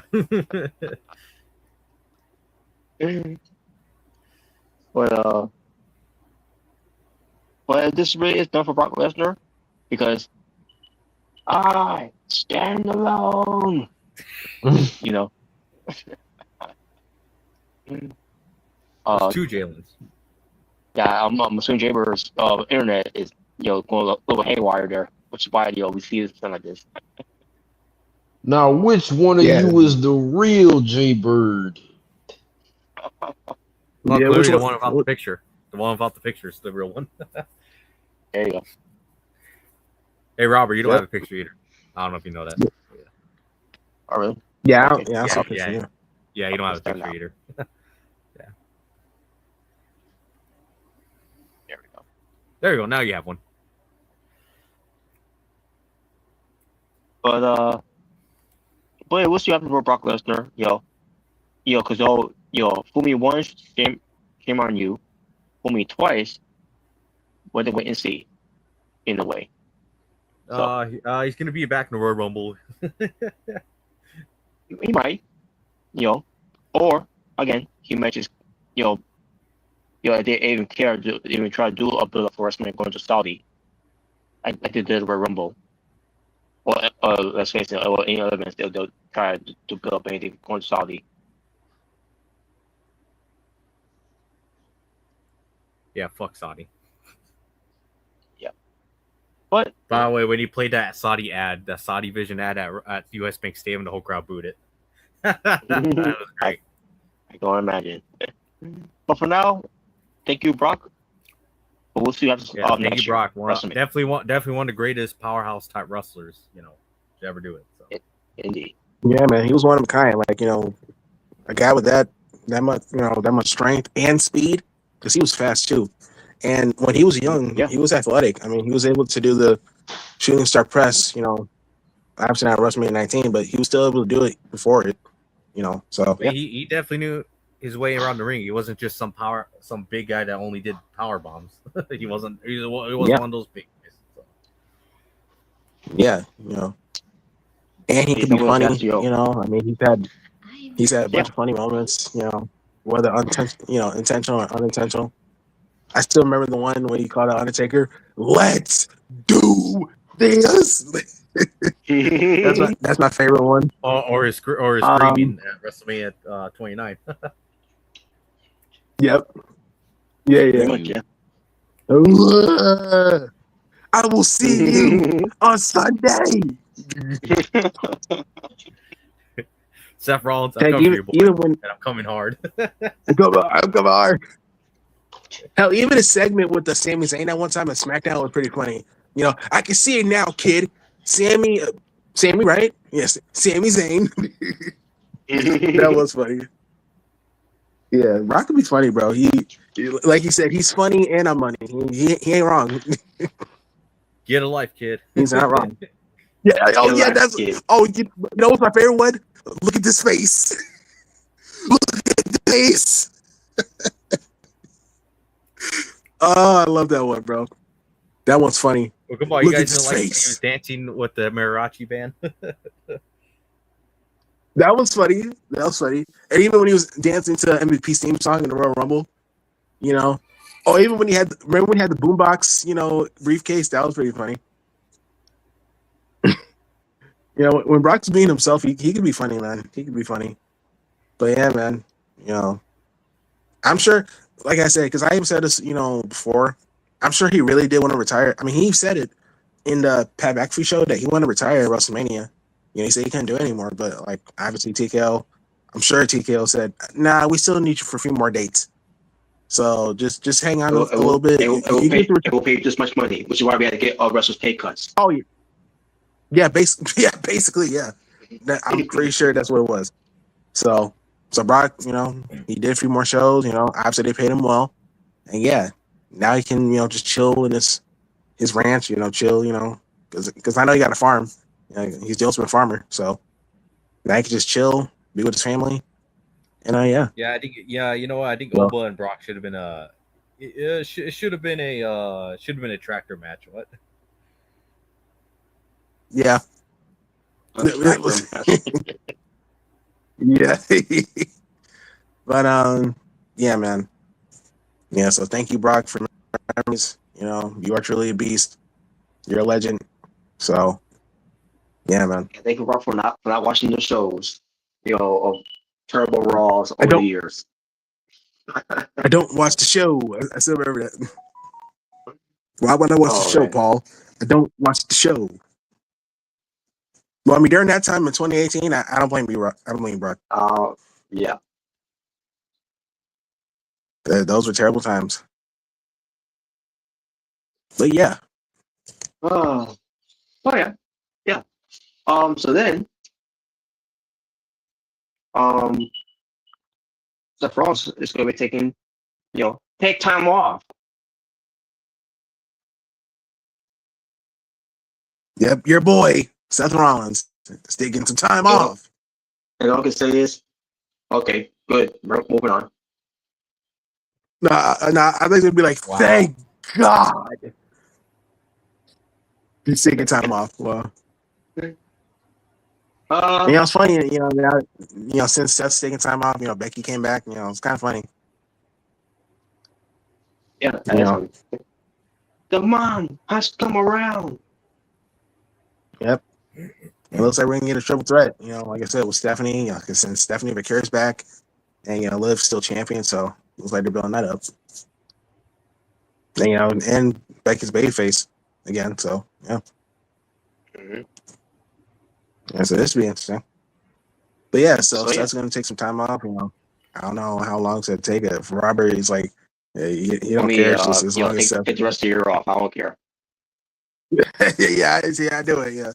So yeah. So we'll see what happens. Maybe we'll take the rest of the year off. Who knows? Yeah, or maybe it'll be in time for War Games. Who knows? But we'll see what happens. Yeah, I'll be interested in what's happening with that whole thing about War Games going into it, but we shall see though. But another thing, to talk about as well, more important things, than Seth Rollins, taking time off is Rey Mysterio Jr. Confirmed Roman Reigns before Raw almost went off the air because he basically let Roman Reigns know, I'm GM for Triple A, right? And then Roman Reigns like, I know now, because obviously Roman Reigns doesn't watch the Triple A, he doesn't even know these things. I don't watch the show. And then you pulled Brock Lesnar. Basically, yeah, that's what you pulled Brock Lesnar. Now when it comes to Triple A, it actually it's worth watching. Yeah, it is definitely. It definitely is. Well, because of Triple H itself, basically Rey Mysterio wanted to talk to Roman Reigns about something when it comes to Triple A, because Triple A is going to be doing Worlds Collide. Yeah. And basically, when it comes to Worlds Collide, it's going to feature guys like Roman Reigns, CM Punk, and I think they may still live on too. I can't remember who else they also want to bring in as well. Hey, maybe AJ Lee, if you decide to show up. Yeah, all I'm gonna say is it's gonna be interesting because they're doing a tournament to see who's gonna face Roman Reigns for the World Heavyweight title. World Collide. Well, no, I think it's gonna be for. Well, I think it's gonna be in Worlds Collide, and then whoever wins the tournament is gonna face Roman on Raw for the title, because Raw gonna be in Mexico City. Oh, so Roman Reigns is going to be there just to observe, not have a match. Okay. Yeah, he's gonna have a match on Raw because, like I said, it's gonna be in Mexico City. Yeah. So yeah, it's gonna be to a match on Raw then. Okay, that's cool. Yeah. I think CM Punk's. I wonder if they're at least gonna have Al Grande Americano on Raw at least that day. If he wins, he got to. I don't know. I If mean, he they're is in Mexico City, so they gotta. Yeah. Well, we're gonna have it on Raw, and then we're gonna get beat up by Obafemi in 2 minutes. Oh no. Well, actually, no. We're gonna give him a segment. But it's gonna be in the Netflix commercial like last time. Very nice. Which probably they did do that to to Garden Americano. So What, this past week? no, to from when after their their match. Oh match yeah, I was smashed. forgot. And he got the biggest pop on Raw, and he didn't show it on TV. Yeah, and they didn't even show it. Oh, fuck Mexico. What the hell? Fuck Mexico. What the Jesus fuck? Christ. Who said that? Tokyo. Oh, come on. What the? Hey, Mexico is not Saudi Arabia. If you want to say, fuck Triple A, maybe you could say that. But Mexico, what Mexico has anything to do with it? What they do to you? Did they make you not want to cross the border? Oh my god. But yeah, but I think CM Punk might have a match as well because against Worlds Collide for Triple A, they're gonna be in Chicago, Illinois, in the Allstate Arena. Which that should Which I heard is going to be the same. I don't know if you heard this, but apparently it's going to be the same day as All Out. Which is the same day, by the way, against All Out, which they're also going to be in Chicago, but in the Now Arena. Worlds Collide is gonna be face to face with All Out. Yep, same day. That's right. Same exactly. So this is what WWE is doing what they're doing here. The count program AEW All Out, which they'll need to do that, count programming because All Out hasn't been a big thing since the Brawl Out. And you know what I mean when I said that. And to be honest, Triple H's been a better product on a weekly basis than Dynamite. I mean, it definitely has been. Like, Triple A has been fantastic. Yeah, especially El Grande Americano, like his popularity. So yeah. Yes, so I mean, to be honest, like they don't even really need that Hellman or any of the bigger stars in the main roster because AAA itself really sells. I mean, you got Grand Americano there, and he's hell over. So, but I get it. I mean, literally, when it comes to AAA, literally, El Grande Americano is literally the face of the promotion at this point. So, yeah, he's literally the top A face of AAA. So, yeah.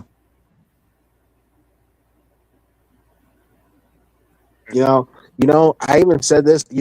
I made a comment. Like, I think it was for Grand Slam Mexico. It was like, imagine Mystico and El Grande Americano in the same ring. Like, I wonder what the reaction would be like. It'll basically be Mexico's version of Hogan and The Rock, basically at that point. Yeah, you know what? Yeah, pretty much. Yeah, pretty much. They'll do the stare down, and then look or in the basically crowd. Mexico's version of John Cena and The Rock from WrestleMania 28. Yeah, pretty much. Yeah. I wonder if they'll be singing both their songs. I But yeah, man. Yeah. Yeah, Mexico. I feel like Mexico, like, for these past few years, like 2025, 2026, they've been getting a lot of love from like AAA and AEW. CMLL is also killing it down there too. So yeah, Mexico's been Lucha Libre's been really killing it. That tells you one thing when at the moment Lucha Libre wrestling is blowing American wrestling or Japanese wrestling out out of the water in terms of just hotness. So it really is, man. Especially with the crowds, bro. The crowds in Mexico, man, they are loud. Yeah, that's what I was saying about when it comes to Grand Slam Mexico. The crowd was great, but the show itself was, Yeah, pretty much. But yeah, man. I mean, I'm definitely looking forward to Worlds Collide. I'm definitely gonna check it out. I was gonna check out Raw in Mexico City. I mean, anything AAA, I'm gonna check out. So,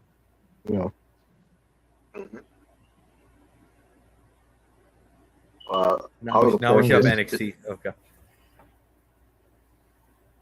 NXT. What about NXT? Well, come on, you guys don't want to see Naraku? Oh God. No. I don't even think the crowd will react to him. I don't think Mexico crowd Can will you imagine react to Naraku Naraku, bro. goes to AAA and no one gives him a reaction? Hell, Cruz Montana has a better chance of getting a reaction than guys. What's that with Naraku. Naraku? You know what? Pedro Del Mel's. You know that group, Pedro Del Mel. Yeah. Yeah. You know what? We're gonna. Who's gonna be the leader of them? Naraku. Oh God. Oh Lord, Jesus Christ! I'm like, well, he's the worst. He's automatically the worst member of that group ever. Hell, Mason Roku would get a better reaction than freaking Naraku, bro. He's big. He's bad. He'll body slam your dad. He's fat. No, he's fat. This guy said he's fat. Bro, man, I just got signed to go to NXT and he sees Mason Rook's like, he's fat. He's a fat son of a bitch. Oh man! So Or he makes Samoa Joe look skinny. Wow. Oh man! Right. Fuck AAA. What the hell? Fuck AAA. What?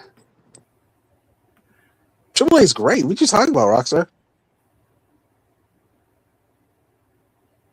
AAA is awesome. There you go. But, all right. But did you talk about the brackets yet? For the tournament for to face Roman Reigns. I think it came out. Did it came out? Well, let me. I think so because I think those are announcements from Rey Mysterio. Americans don't give a fuck about Japanese wrestling. That's why they not over.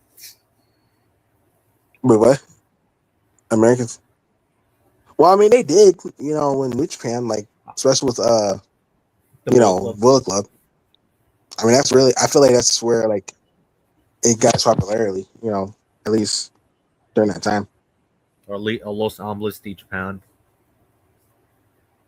Mm-hmm. Chaos. Yeah, Chaos. Yeah, nowadays I don't. Nowadays, New Japan. I mean, it's just whatever.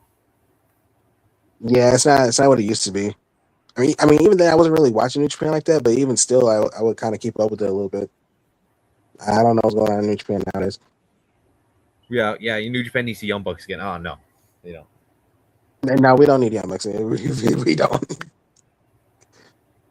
What really killed them? Y'all need what really killed them is was COVID. Well, yeah, true. And let's be honest, AEW coming around really killed them too. And that's too cool. They got that too.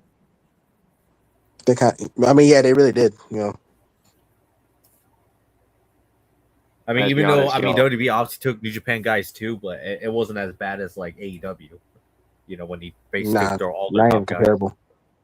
Guys. Let's be honest. They also what killed them is don't try to push Evil. Be on that what's killing them even more is trying to push Konosuke Tetsuya. Oh, come on. Yeah, but what's killing them even more is them trying to push Konosuke Tetsuya at the moment. As you can say, he's not a star. He's not a star. As you can say with Konosuke, he fits right there. He fits right home with them. I know you don't feel that way about him in AEW. Why? Because he's Japanese. yeah, because he's Japanese. That's pretty much the reason. I know you don't feel that way about him in AEW, but that's also keep in mind that WWE also wanted to have Konosuke as well, but obviously Konosuke chose AEW.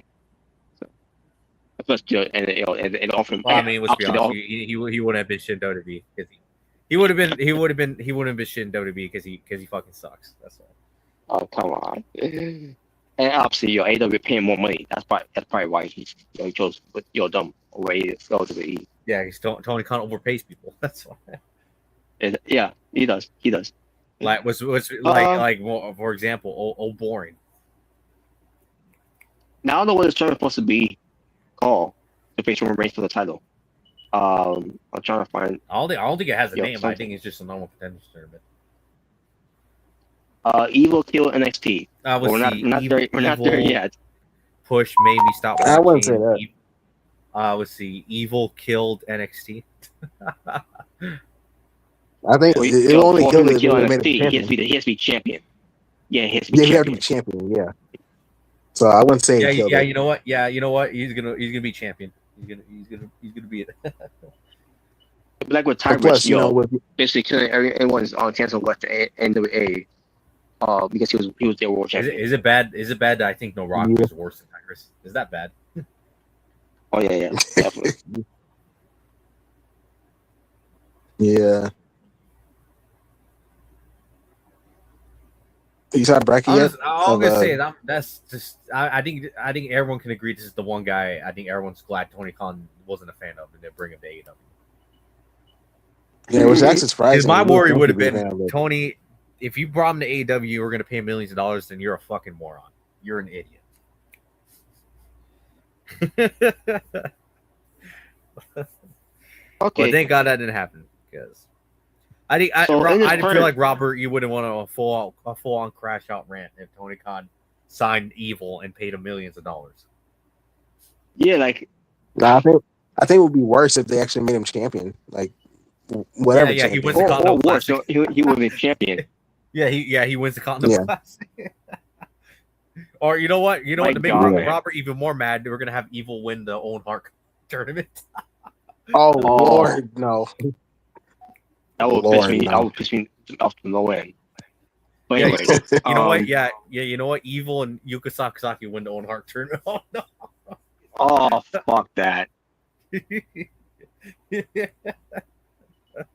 Anyways, so yeah, here's the tournament. That's who will face Roman Reigns on Raw in Mexico City. Once we get close to that. So it'll be Penta versus Kid. All right, that's gonna be Cycle. Especially that Ray Kid had a match game with Ray Phoenix a couple of times. Yep. We have Psycho Clown versus L.A. Parka. Basically La Parka. La Parka. La Parka. Dragon Lee versus El Hijo del Dr. Wagner Jr. All right. And finally, your Rated versus El Fiscla. I guess the same thing. And be honest with you, I really don't know who he is. I don't know either, but I mean, we'll see what he's made of. We'll see what he's made of when we get there. Yeah, we'll see what he's made of, though. So that's basically this tournament there. Eight luchadors. This tournament to see who's going to face Roman Reigns. Hey, are you happy though? At least it's luchadors. Yeah. If I had to say who's probably going to win this one, because who's in this tournament alone, Penta. Especially that's going to be on Raw. So. They could have the finals be Penta Ray Phoenix. Why not do that? Yeah, that would be great too. Yeah, to see these two have a match again, 1-on-1 like they've done in the past. Yeah, I would definitely love to see that. Yeah, you know what? At least this tournament makes more sense than the Continental Cup or whatever the hell it's called. Yeah, and by the way, there's dates of it or when it's going to take place. Penta versus Renegade will happen on Raw on August 10th. Also starting this coming up Monday. Okay. Yeah, that's right. And then August 15th, it'll be Triple A for Psycho Clown versus La Parka. Okay. And then on Raw, on August 17th, Dragon Lee versus El Hijo del Wagner Jr. Ooh, okay. And also on the same day, by the way, on August 17th, on Raw, Ray Phoenix versus El Fiscla. Ooh, okay. And again, we don't know who this guy is, El Fiscla, so it's gonna be our first to see what he's made of and what he's about. So, so there you go. Yeah, so they've been up this tournament here so far, leading up to Worlds Collide, which I'm pretty sure that's in the finals of it. where whoever was that one will face Roman Reigns at on Raw in Mexico City. I'm gonna be glad. Just be glad Undertaker for the most part is booking this tournament because if Triple H was, he'd be like, "Oh, fatal 4-way for all of them." Yeah, but fatal 4-ways. Yeah, fatal 4-ways. Oh shit! Yes, right. Oh my god. That's right. Yeah. Oh my god. Yes. I do have a prediction. Yeah, I do have a prediction. Like since Penta and Ray Phoenix, the Lucha Brothers, are gonna be there, I'm predicting they're probably gonna be in the finals. Yeah, and Penta's gonna win. No, we're gonna do a story like Penta gets taken out, or all right, who's gonna replace him? I mean, you hear Naraku's music. Oh no!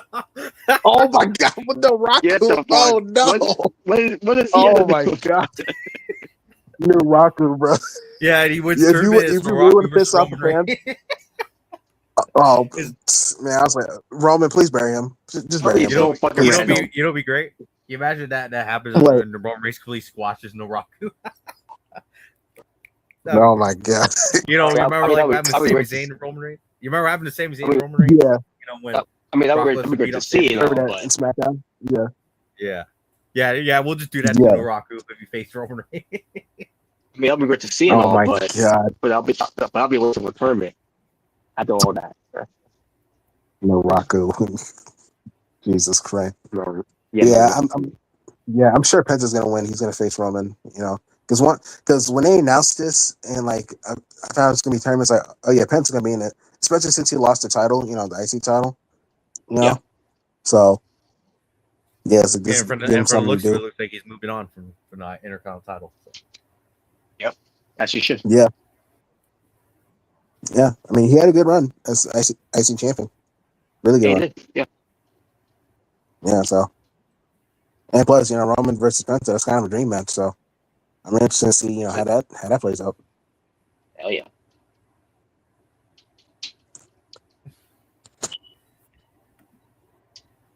Right. I'm looking forward to it. Yeah, same here too. Yeah. So I take it more so than the Continental Cup, basically. Yeah. Because again, I really don't care about that at all. But let me see the bracket of that, by the way, because of that comment. We see Gabe Vampire sucks. Thank God he's going from AEW. Wait, what? Who's Gabe Vampire? What? Gabe Vampire? What? Who is that? I don't know who that is. Is there someone leaving AEW? Who's Gabe Vampire? I actually don't know who that is. Renegade Vampire. I don't think it's a wrestler name. Obviously, it's somebody, but I don't know who it is. Yeah, I wish I knew. Yeah, I don't know who that is. All right, so here are the wrestlers. The 16 wrestlers that are in this AEW Continental Cup. That's in this tournament. And the participants are obviously John Moxley. Because again, I think they're doing the G1 Climax thing, thing with this again. In it. And if he, but if he does win, he gets to choose who he wants to face at All In. Yeah. Okay. Cool. That's all I'm gonna say is okay. Cool. But the other participants, Kyle O'Reilly. All right. Roger Strong. All right. My little dog Pockets. Adam! My little dog. Okay. All right. Yeah, this is already a joke. All right. Keep going. It's a great. Imagine I get this. Okay. Oh, okay. All right. Oh, wow. Okay. I actually like that. I like that. Look at this. He gets the fair shake. Okay, who's your win? Oh, David Finlay, as we already mentioned earlier. Well, yeah, David Finlay. Okay. I mean, I don't mind him being in it. It's just. Yeah, continue on. I know. Yeah. They're very versatile with few. Yeah. But Ace Austin. Ace Austin. All right. He's definitely not winning, but okay. No, he definitely ain't winning, no. Jay White. Jay White. Okay, well, we already knew he was going to be in it. Guns up. Matt Sydal, by the way, where the hell he's been? Hasn't it been like almost 5 years since we last seen him? I'm not even joking about that. What kind of K-Ray and Ring of Honor they dug him up from? He's in his tournament. What did he do? They're like, oh, we need another guy. You're gonna be in it. What the fuck? That's random as hell. I mean, that's random as hell, but okay. Yeah, it's not against Matt Sydal, no, but man, he missing for Gonzalo so long. Okay. All right, continue on. No. Yes. Oh God. Jungle boring. Jungle Boy. Yep. All right. Nope. Not okay. Nope. Oh, this was already a fail. All right. Who else is in there? Jake Doyle. Jake Doyle. Okay. I don't mind that. Way better than Jackoff Perry. So. Yeah. Brian Cage. Okay. Who else?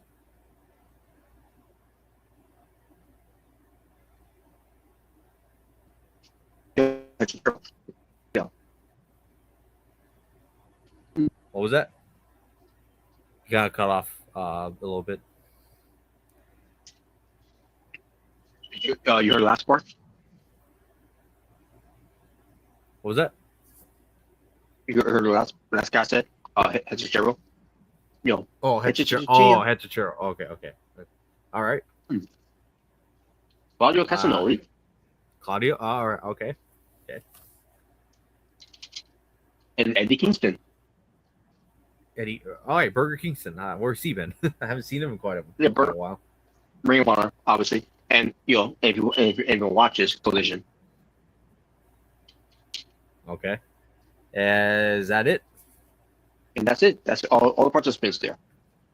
Okay. Well, you know what? I'll say this: not a bad lineup, other than two guys. That should never be in this. Mm-hmm.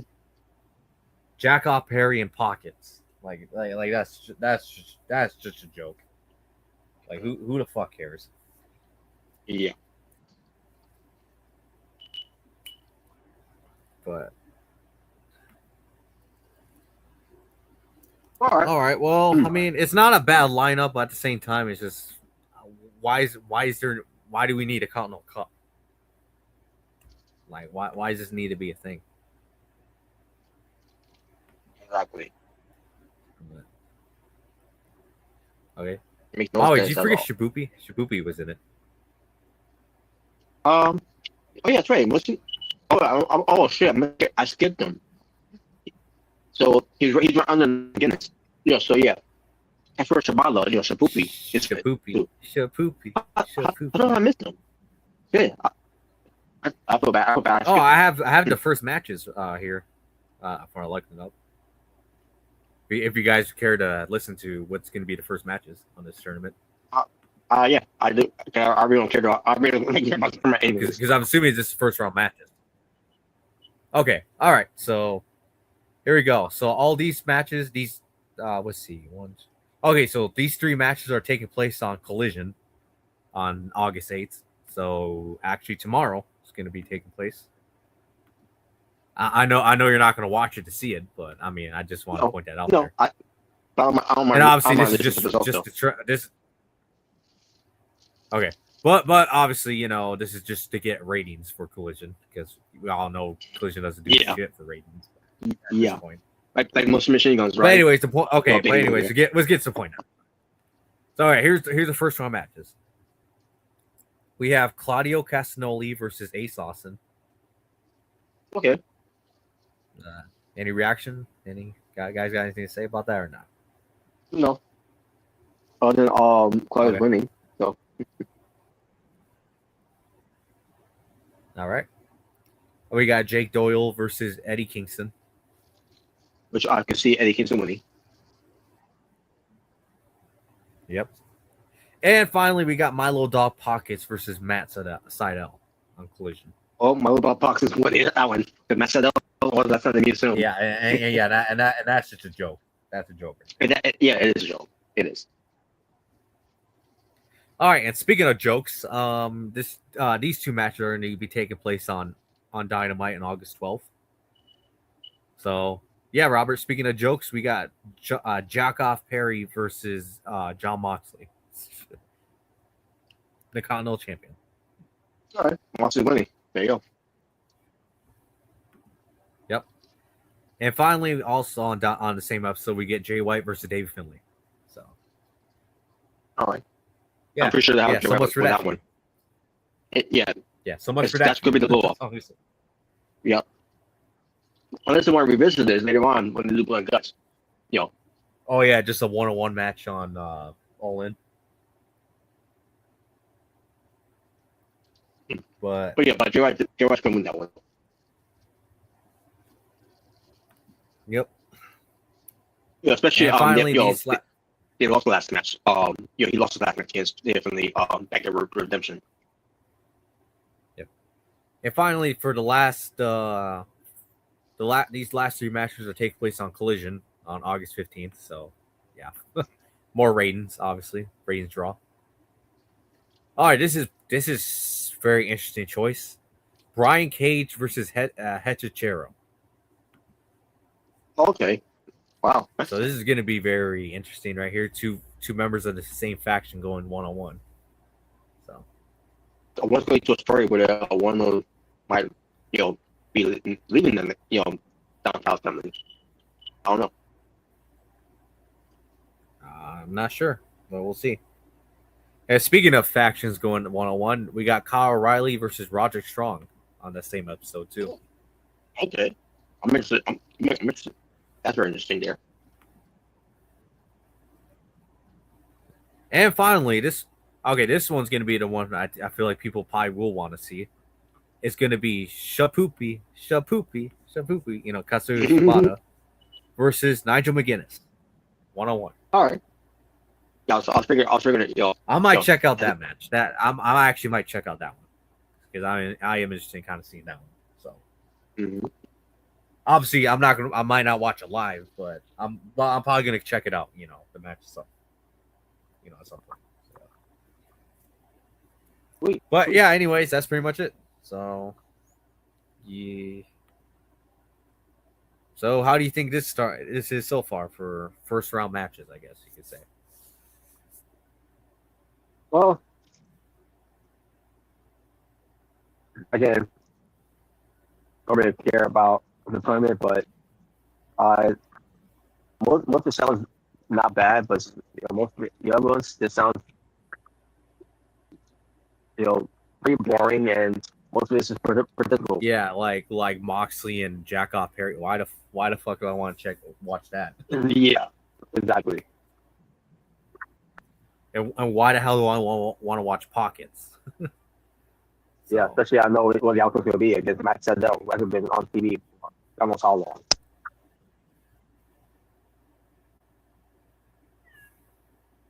Wait, it's my time to fly. That even is still his theme song. Oh no. Oh my god. Yeah, I don't know. All but right. yeah, But yeah, I mean, it's not the worst, but at the same time, I don't really see the point of having this tournament because it's like, okay, why do you have this and then you're gonna have the Comic Classic? Like, there is no what's point. The point? What is the point of this? And we literally just got done doing the Owen Hart, so why are you doing another tournament? Exactly. Like make it make sense. Like what's going to Tony, make it make sense. Make it make sense. Yeah. Exactly. If he was going to do this whole thing, it should have been the women's, not the men's, because we already got the men's already on that. Or how about just a tag team tournament? How about that? Showcase your tag teams for once. Yeah. Jesus Christ, man. He has to make everything rocket science, I feel like. Exactly. It's like, why do you gotta make everything complicated? Just keep it simple. Well, I guess simple is not this go-to thing. No. But nevertheless, it is. We got what we got there, and nothing we can do from there. Tony Khan's go do what he wants to do, and that's how he wants to do it. I mean, it's his money, not it's his thing, not ours. So, the hell of it, I guess. Come on, you don't like it? He's always trying to copy the G1 with the tournaments. I mean, he got first for that so much, yeah. So, it's just like when the end of a title, when it comes to the national title. So, or having to wrestle trade forearms. Yeah, that's another thing I'm starting to hate now. The whole trade forearm shit. Yeah, it started getting repetitive at that point. Yeah. It's gonna be the new removing the turnbuckle pad for Korea eventually.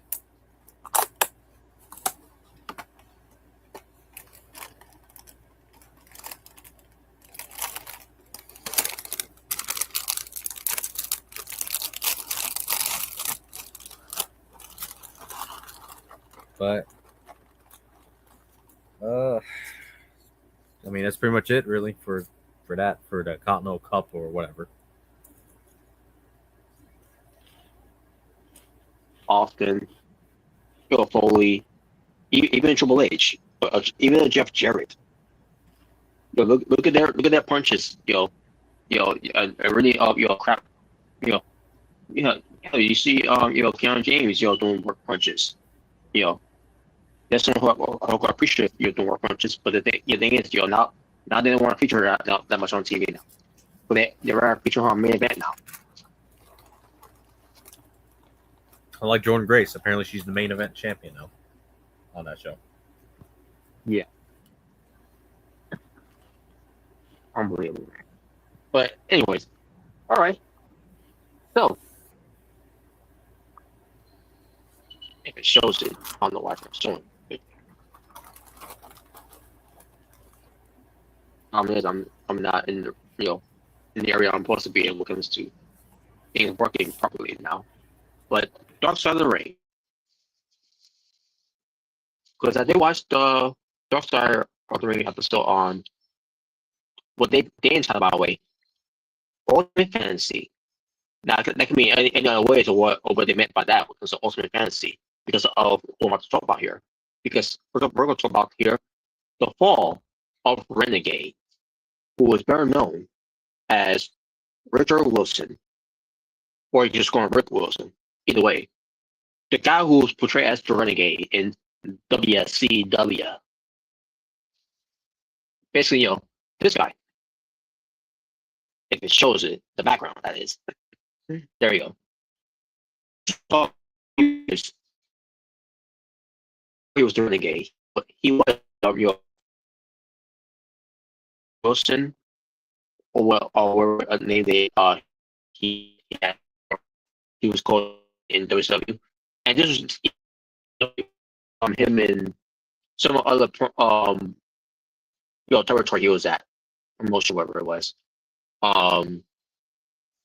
But basically, you see him wearing the bands, like the Ultimate Warrior, because he was big on Ultimate Warrior. He was influenced by Ultimate Warrior so much that Ultimate Warrior, which by the way in this episode Dark Side of the Ring, Ultimate Warrior and Rick Wilson did met, at a show where he was at wrestling, and the Ultimate Warrior praises this guy for being a fan and who was inspired by him and all that, and he gave him props, So they actually met each other before, which probably had an idea of what to do for him in WCW. When it came to Hulk Hogan and Macho Man Randy Savage, come in, when it comes to facing the Dungeon of Doom at the time, or at the time maybe the Four Horsemen. I can't remember if it started with the Dungeon of Doom or it started with the Four Horsemen. Either way, but let me bring up the talking heads of the Dark Side of the Ring, and here your talking heads what came to it. You have James Mitchell. You have Arn Anderson. Now, if Mr. Wonderful Paul Orndorff was still alive and still around, he probably would have been on talking head too. But based on his talk star ring, which is probably going to be next week on Tuesday, there's a reason why Paul Orndorff probably wouldn't if he was alive, he probably wouldn't be fit to be doing interviews that much anymore. Anyways, and we'll get when we get to that talk star ring episode on Tuesday, you'll see why.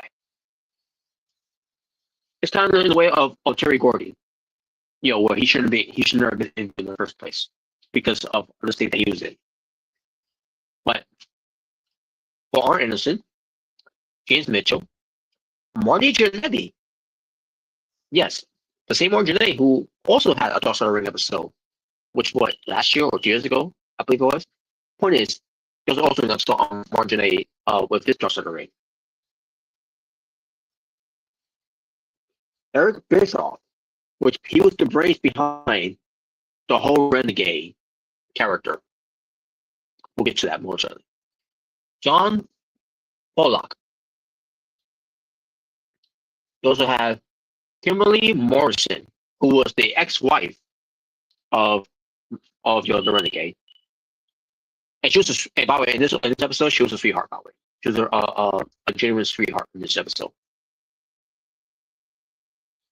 You have also Eric Hernandez, which I don't know much of, and Joe Gomez. Now, I didn't know a little of him, but I completely forgot about him as he's on his interview. But he used to be a team with the Renegade in WCW when they did this whole faction. I forgot what the faction was called. They actually mentioned the name of the faction on here, but I forgot the faction they were part of. It was a babyface faction. Obviously, they were not treated well as a faction. They were most likely jobbers. Basically, it was WWE's version of the Job Squad. That version of the Job Squad. When they had an actual faction named Job Squad, and Al Snow, Gilbert, Dwayne Gill at the time, but he was Gilbert, that we know of. The Blue Meanie, Stevie Richards, Hardcore. Well, Bob Holly, I should say, before he became Bob, Hardcore Holly, I should say. And I think Scorpio was on there too, by the way. I think he was part of that faction too.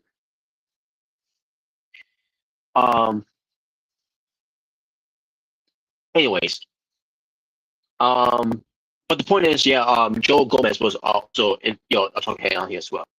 Now, he wasn't a talking head either, but you had the voice of Coach West. Now, you wonder who's Coach West? Well, this is the Renegade's coach from, I believe,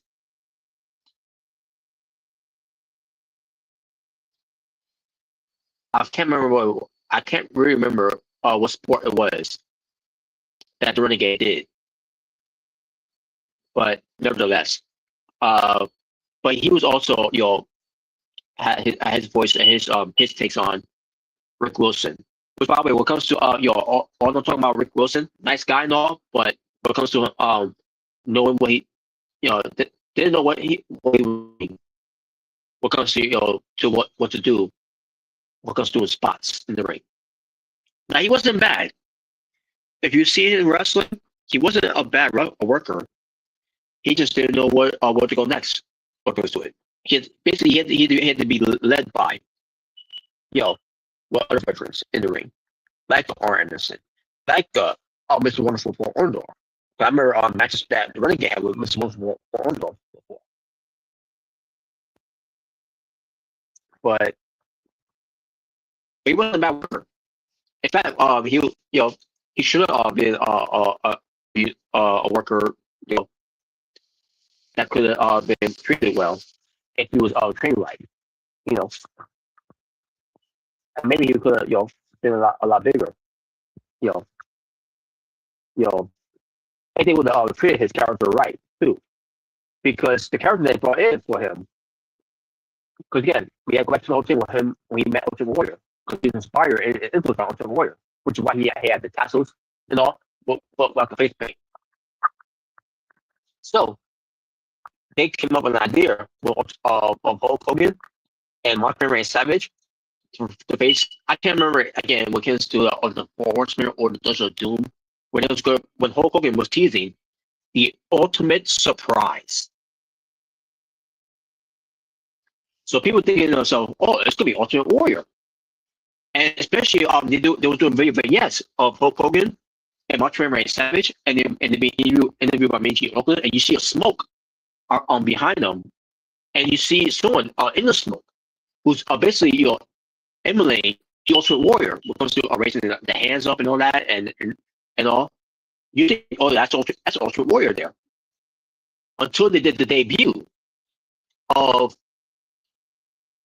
this ultimate surprise that's moved Hogan and Savage to face Ric Flair, Vader. I guess it was a combination of. I remember this before, by the way. There was a combination of alliance we brought together of the Dungeon of Doom and the Four Horsemen. If you're asking why, don't ask. It was a weird combination. But that's when they brought out the ultimate surprise, and the ultimate surprise is being the Renegade. If the picture shows up, that's the Renegade. And obviously, people were disappointed that this was not the surprise they were expecting when it comes to the Ultimate Warrior coming to WCW.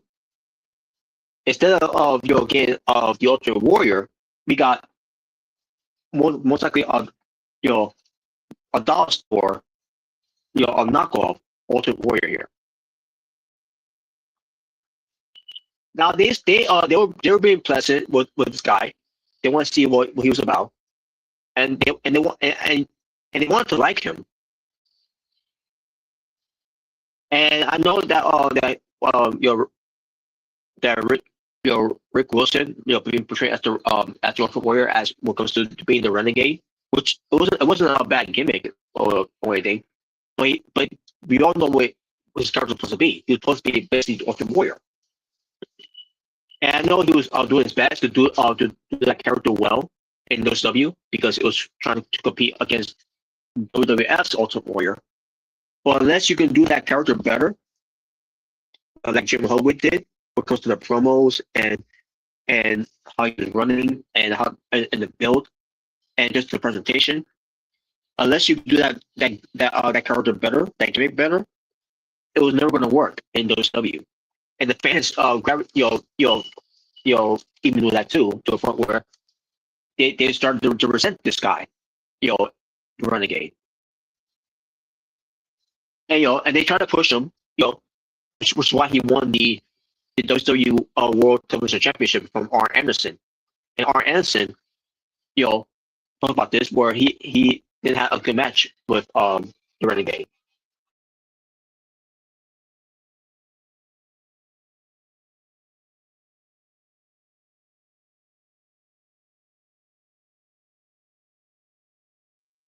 So that was wonderful. Paul Orndorff, who was the agent at the time for WCW, said to Arn Anderson after the match was over, like, that was not good. That was not good, man.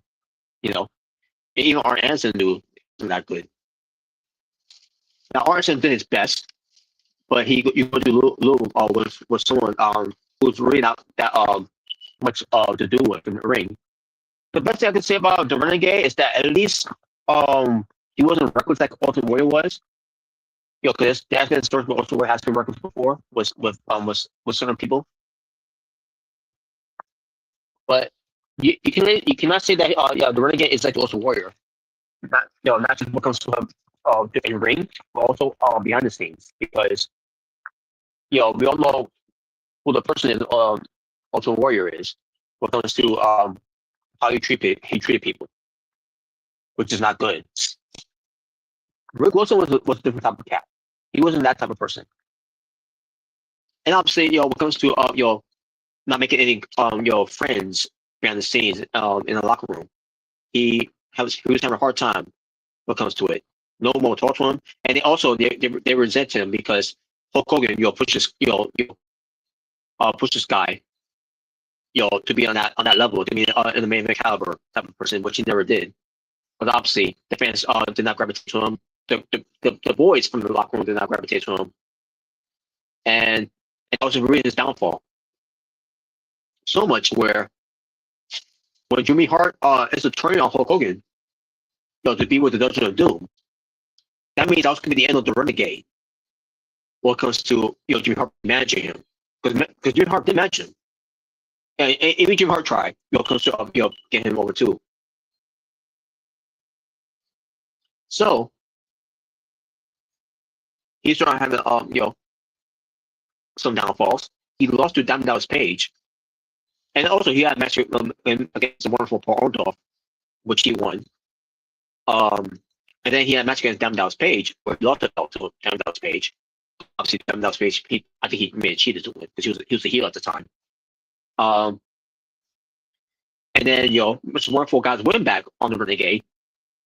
He wasn't going to say that very well, And then it led to Taskmaster, which is Kevin Sullivan, being matched by Jimmy Hart to face the Renegade. And that's when the Renegade lost against the Taskmaster. And then Jimmy Hart poured water into the face of the Renegade to wipe it off his face paint and said, "You're nobody, that you're just plain old Rick Wilson," basically killing off the knockoff Ultimate Warrior Renegade character.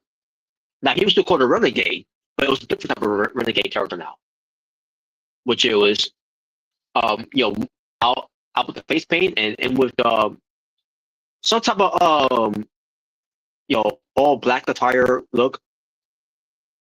Because he also had a leather jacket that go with it as well. And basically, this was the new Renegade in a way. Basically, what they were trying to do with this Renegade, they were trying to go for the TV show Renegade character that they tried to do with the Renegade here. And unfortunately for the Warriors, yeah. Now, what comes to this one, he was getting away from that gimmick because obviously it wasn't working, because obviously it was never going to work, because like I said before, especially since everyone thought back then it was actually going to be the real Ultimate Warrior debut, but instead it would end up being some ripoff. Yeah, and I mentioned this too, by the way. This one I didn't mention this. Me as a kid, watching on Renegade, I really thought that was Ultimate Warrior. Now here's the thing with that. I never seen Ultimate Warrior wrestle before during that time. Not until he came back in 1996. Unfortunately, he sucked. Well, I didn't say I didn't think he sucked. I didn't know him at the first time when it comes to it, but when it came to watching Renegade, I thought Renegade was probably what he did was pretty good. And I was convinced that was Ultimate Warrior at that time. Better in-ring wrestler than the Warrior was. So. Yeah, he was. Yeah. But they didn't know what to do in the ring, most likely, because he had to be carried. But he did very well for someone who's being carried. Oh no! Wow. So if everyone's wondering who list of people that fell for it, that was really Ultimate Warrior. What comes to the Renegade character, I was one of them.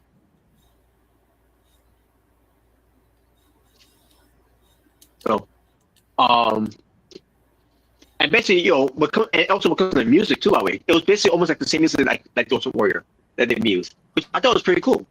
That music, it was a cool, it was a music they used for that, for it. And I guess when it comes to the Renegade here, I'm gonna say again, because again, when it comes to Rick Wilson, he tried his best to make Ultimate Warrior, but if you could do that character better, like Jimmy Hart did, it was never going to work.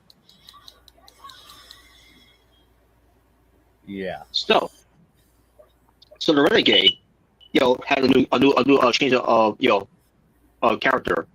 He was still called Renegade, but he was not the Renegade because of Ray face paint anymore, or running, or doing the Ultimate Warrior stick anymore. You see this version on Renegade, you see. was the Renegade that you saw. If you ever seen the show Renegade, which by the way, the Renegade character that we got from AWF is inspired by that Renegade.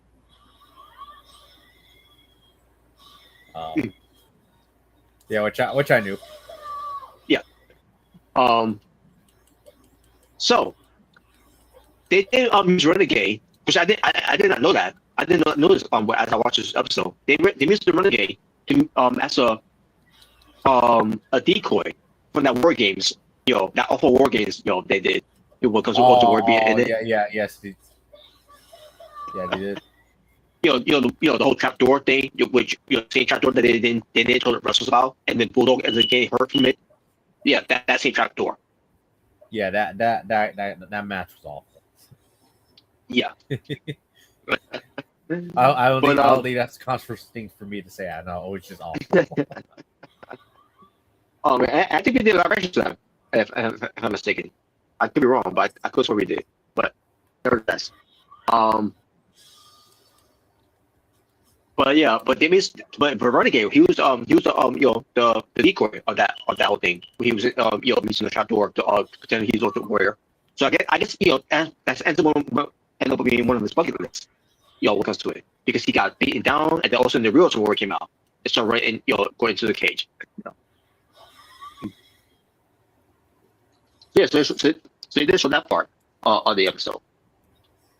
And then obviously your Renegade, he was let go by the company. Yeah.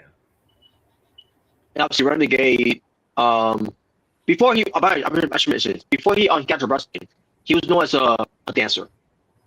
And you know what I mean when it comes to that. When it comes to that dancer. Yeah, an exotic dancer. Yeah. For those who don't know. Yeah. And obviously he did that because he wanted earn money to get into wrestling. That's what he did. That's the only reason why he did it. Mm-hmm. But yeah, like I said, from earlier where I mentioned Talking Heads, Kimberly Morrison, who was the ex-wife of the Renegade, she was a sweetheart in this episode, and obviously the things ended, your relationship because because a person, he knew that he screwed up at that time when it came to the marriage and all that.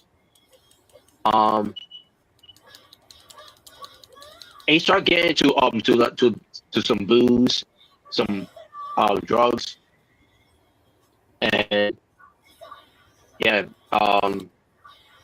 then we get to where Kimberly and Renegade, even though they were no longer together, they were still friends in a way. Basically, they were still friends. Yeah, and it still talk. Yeah, it still talk on phones. Whatever have you. And they was gonna meet at one point. Unfortunately, that didn't happen because that's when she got a call that Rick Wilson was dead. And if everyone's wondering how he died, he unfortunately killed himself. Yeah. Basically, he shot himself. And I remember when they showed the graphic of that, as I was watching WWE Natural of him passing, I couldn't believe it, man. Oh, and yeah, when he did tribute to him, or the 10 bell salute. Well, those are salute. When they did those times, they just show a graphic. I don't ever do a 10 bell salute for anyone. I knew WWE did even back then. So. I remember they did it for Andre the Giant, didn't they? The 10 bell salute. As a matter of fact, if I remember when they showed a graphic, and yeah, they did. Right. If I remember when does do the graphic of the scene, they do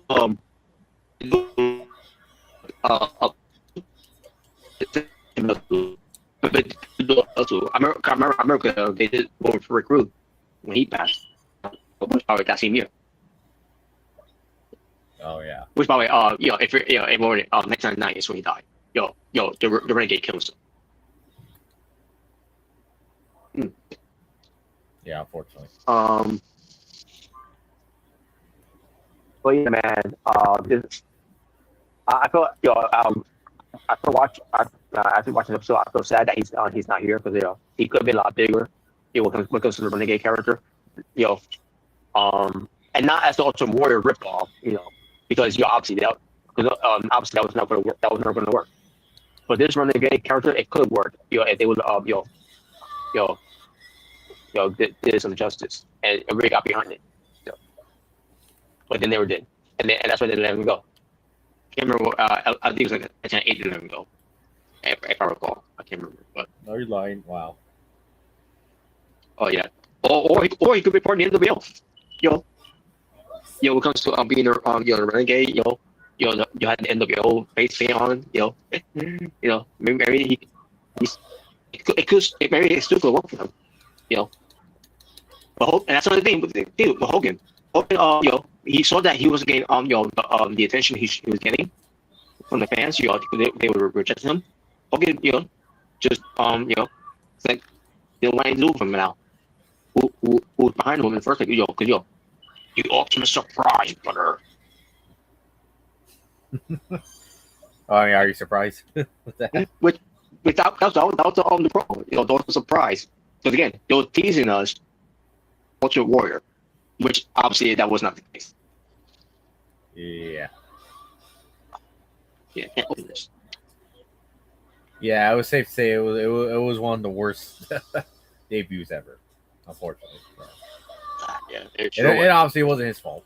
I don't want to make it out like it was the dude's fault and all that. No, it wasn't. No, it wasn't. It was the idiots. It was the idiot's fault at the time. Whoever was in charge. Eric Bischoff. Yeah, Bischoff, basically. And yes, I know he wanted to do something to inspire influence. Also was influenced to him. But again, I don't know if you heard this part from me. Because before he got this Renegade character, he wasn't wrestling somewhere before he went to WCW, and that's when he and Ultimate Warrior actually met. And Ultimate Warrior was going to promo on this guy, putting this guy over, and pressing him like, oh, so these guys they met. That's cool. Kind of surprised that the Warrior even liked him. Oh yeah, definitely, yeah. Oh man, but I can see why, because he was wearing the tassels and all, and the armbands, and basically he was almost like a Warrior without face paint. Yeah. So, yeah. we could have had the Warrior brothers. If we had Kerry Von Erich, the Renegade, and Ultimate Warrior. They would have been the Warrior brothers. You want to love that? Wow. The Warrior brothers. I mean, that was something. Ultimate Warrior, the Monday Warrior, which is Kerry Von Erich, and the Renegade, who's knockoff Ultimate Warrior. Come on, would you love the Warrior brothers? The Warrior brothers. That was something extra. The Renegade and Warrior would have been doing on their own, because Kerry Von Erich would already been dead. Yeah. I was gonna say he was already. Unfortunately, he's already dead by then. Yeah. But yeah, I do remember at the time where there was rumors at the time where everyone thought Kerry Von Erich was a fake Ultimate Warrior. Oh yeah. Because obviously Kerry Von Erich and Jim Hedwig, at the time they kind of look similar. Yeah, I'm assuming that's why in a way. Yeah, in a way. Or more or less just the body mass, probably. They're about the same size. Yeah, pretty much. Muscle mass wise, but yeah. Okay, I see. All right. I'm an idiot. I'll do something over here. I thought. What, right. You thought it was Kerry Von Erich back then? No. I knew it was. I mean, I wasn't really watching wrestling that much. As I want to. But after watching some clips and all that, like, that is Ultimate Warrior, but he did look smaller. And if you, obviously, because that was just during the time when the steroids was getting out of control, and it had to cut down. He didn't take steroids. He took steroids. Oh yeah, they did that one. Yeah. But yeah, that's basically the dark side of what considered Renegade. And what he was doing here, man. Maybe in this if he was still been around, maybe he could have been part of TNA wrestling or maybe Ring of Honor. When it comes to portraying the Renegade character, not the warrior type of character in a way, but the way he could have done it if he was still here. So once again, to Rick Wilson, aka the Renegade, may he rest in peace. Mm-hmm. Which he never took his life, but and that's another message too that Dr. already did when it comes to content graphic, when it comes to this it's going to be talking about suicides because obviously he did kill himself. And then at the end, and they basically said if we have ending any suicide thoughts or whatever, and they basically show content, contact information, what's good, just talk to somebody about therapy, whatever, something like that, if it helps, so that was a good message there, and so once again to our Renegade, may rest in peace, man, and at least BTA also Warrior are now up in heavens, and although we'll carry on, the Warrior brothers are worrying up at the end of the day. Always believe.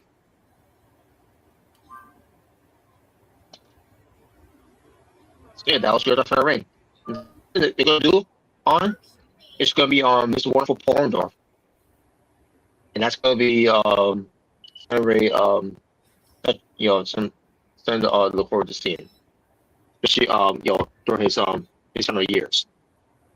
Because what I heard is it was not good of his final years of what he went through. Who now?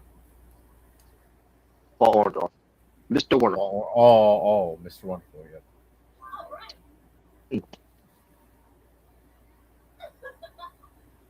So we shall see what happens with it. All right, now let's get to something we can talk about now. AEW Mexico Grand Slam. Well, Grand Slam Mexico. Let's say I said it backwards. I thought I had the background ready for it. Let me see if I forgot to logo it. Oh yeah, I forgot to logo it too. All right.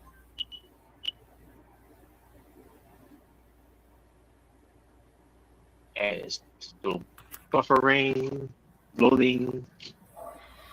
The beat I talk about the show itself.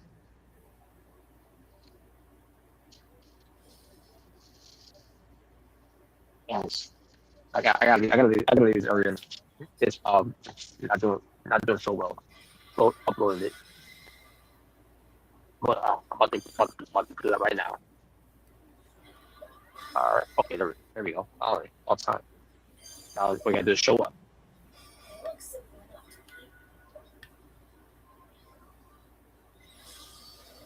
And the background should be there by now. Hold on, background was there you go. Yeah, Jesus Christ. My God, man. Anyways, AEW Grand Slam Mexico 2026. The atmosphere of the crowds, the capacity, by the way, our real capacity, Michael Cole, unlike SummerSlam.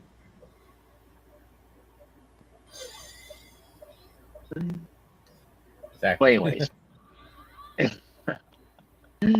Yeah, because I like UWE, AEW actually show the crowds, that they packed up. No, you're lying. Yeah, it's all a conspiracy. Everything's lie.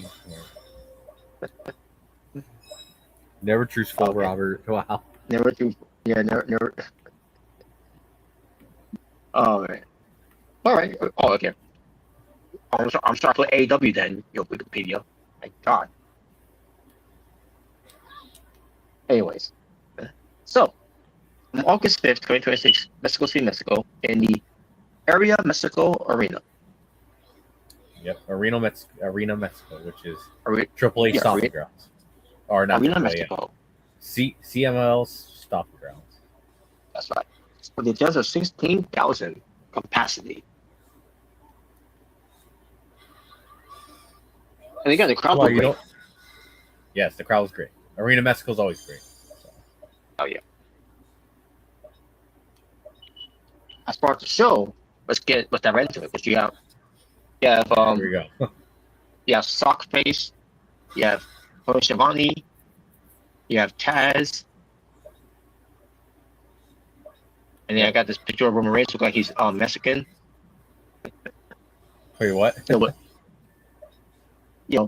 got this picture of Roman Reigns, who looks Mexican. Where'd you get that?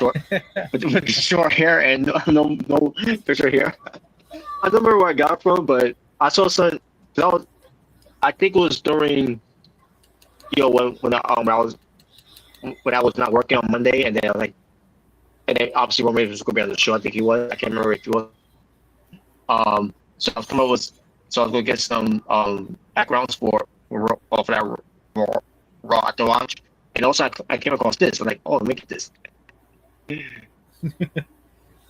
Come on, Robert. You don't want to see Roman Reigns without facial hair and long hair? Wow.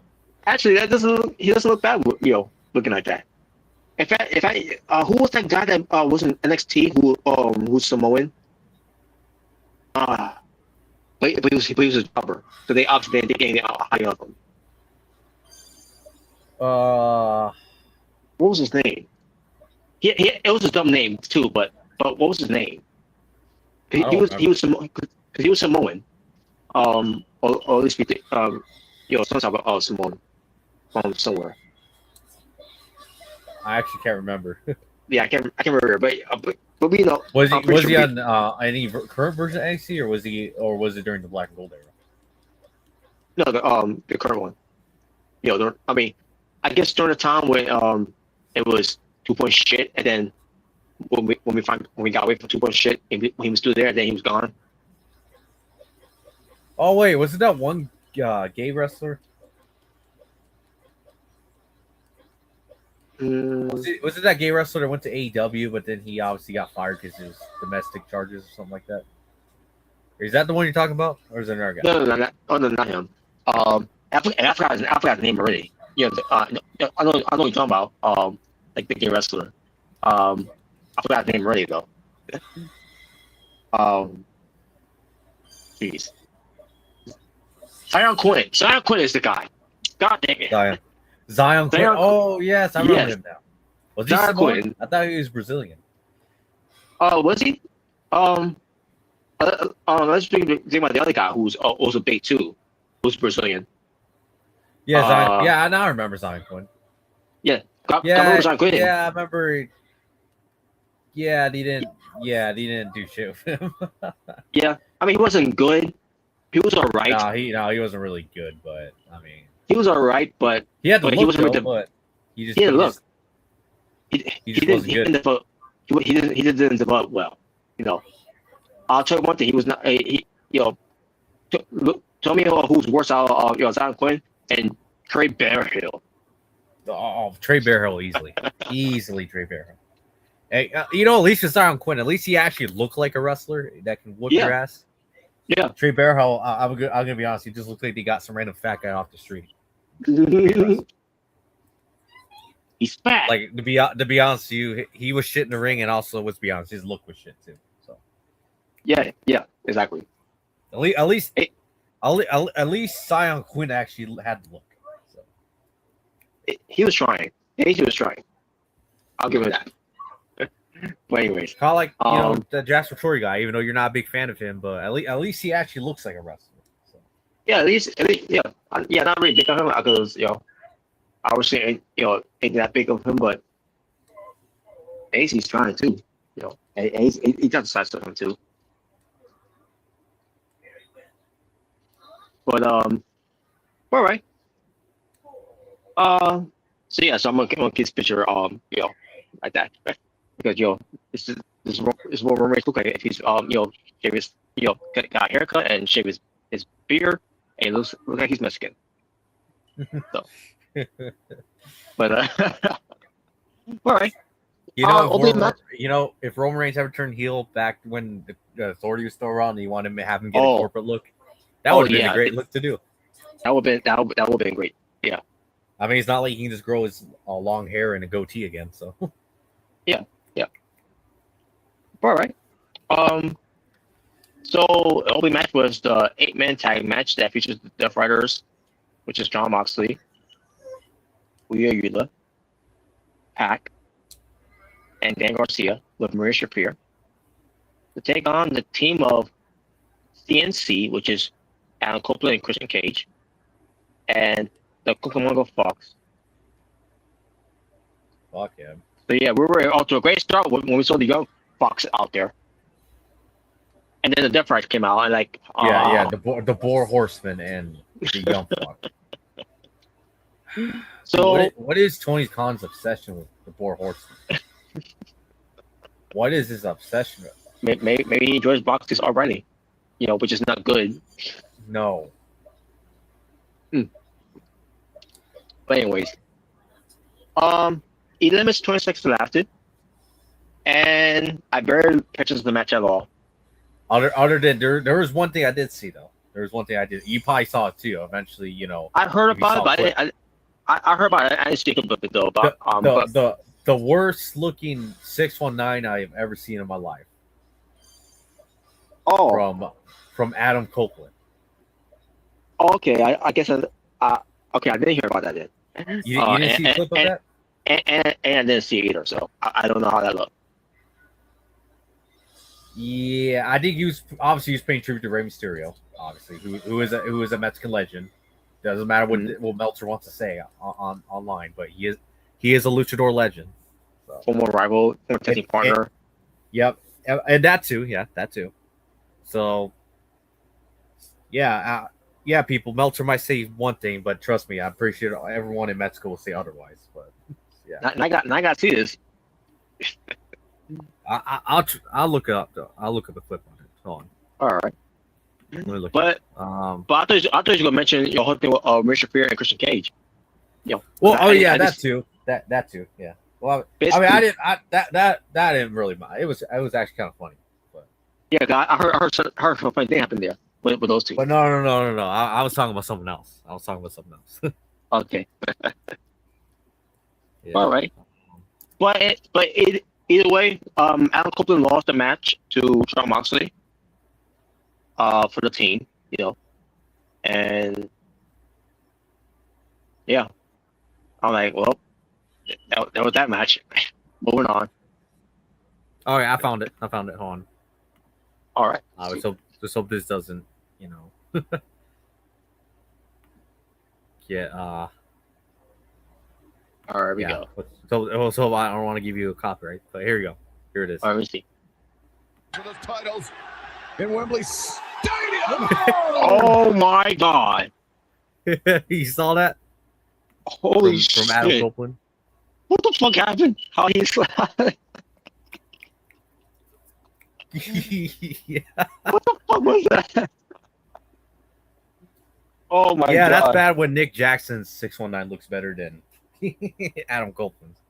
Oh man, Nick Jackson. Okay. Oh man, I think that was him. I couldn't remember which one it was, but anyways. Wow. Maybe John Cena had a good reason why he didn't do the 619 because he probably would have screwed that up. So I'm glad he didn't do it. And Copeland should have took that advice, by the way. He should watch Unreal because of that. Because remember Cena talk about that on Unreal. He's like, oh yeah, Rey Mysterio wanted to do a 619 with Cena, but Cena didn't want to do it, or because he couldn't do it. Yeah, because he couldn't do it. Yeah.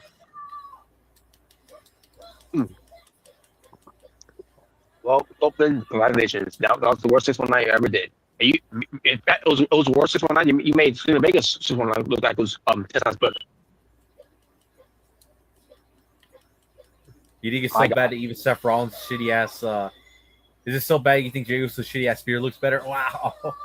Actually, it kind of does in a way, which is sad to say. It's sad to say. My God. But anyways, I can't believe that. I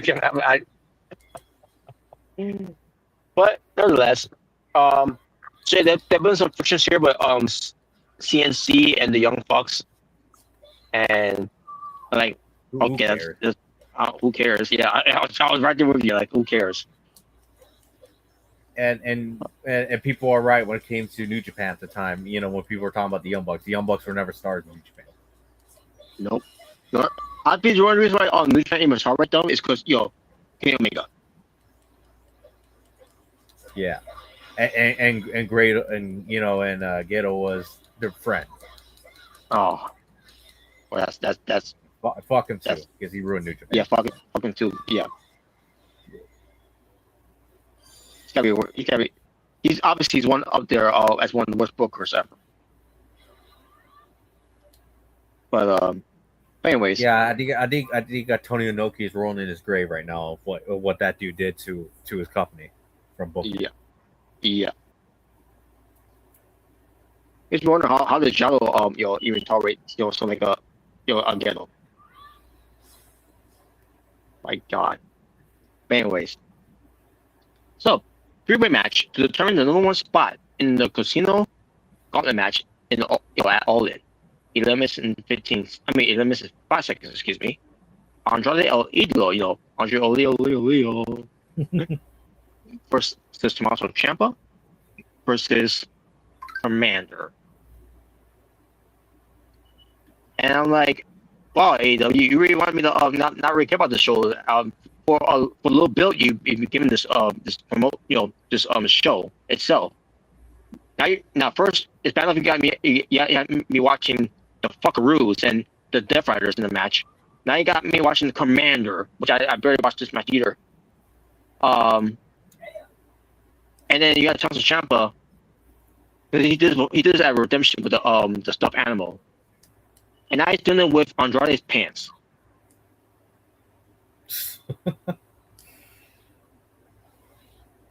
And very people think this is entertainment.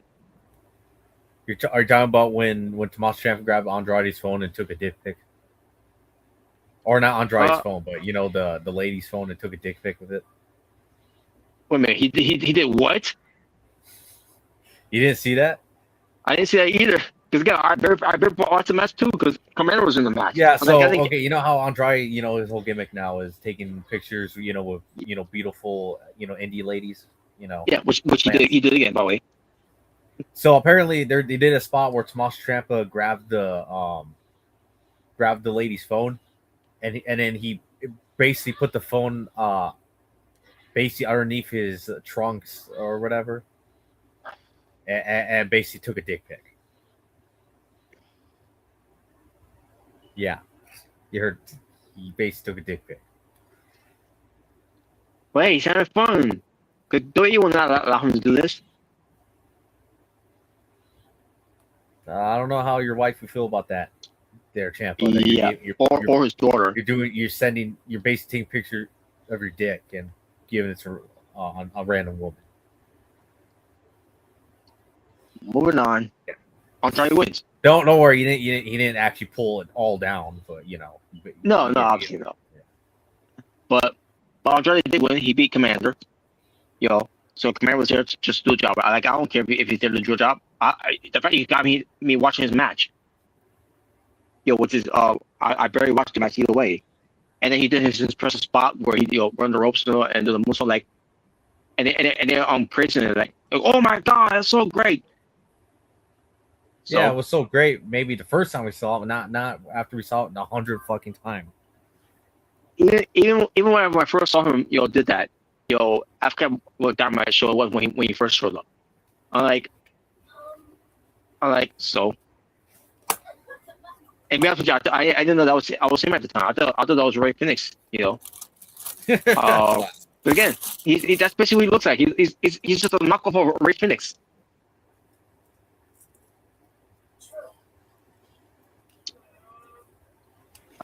Anyways, Andrade, he gets the number 1 spot, beating the gauntlet match because he wants to go after the AEW World Title that he wants to go after. And also MJF comes out.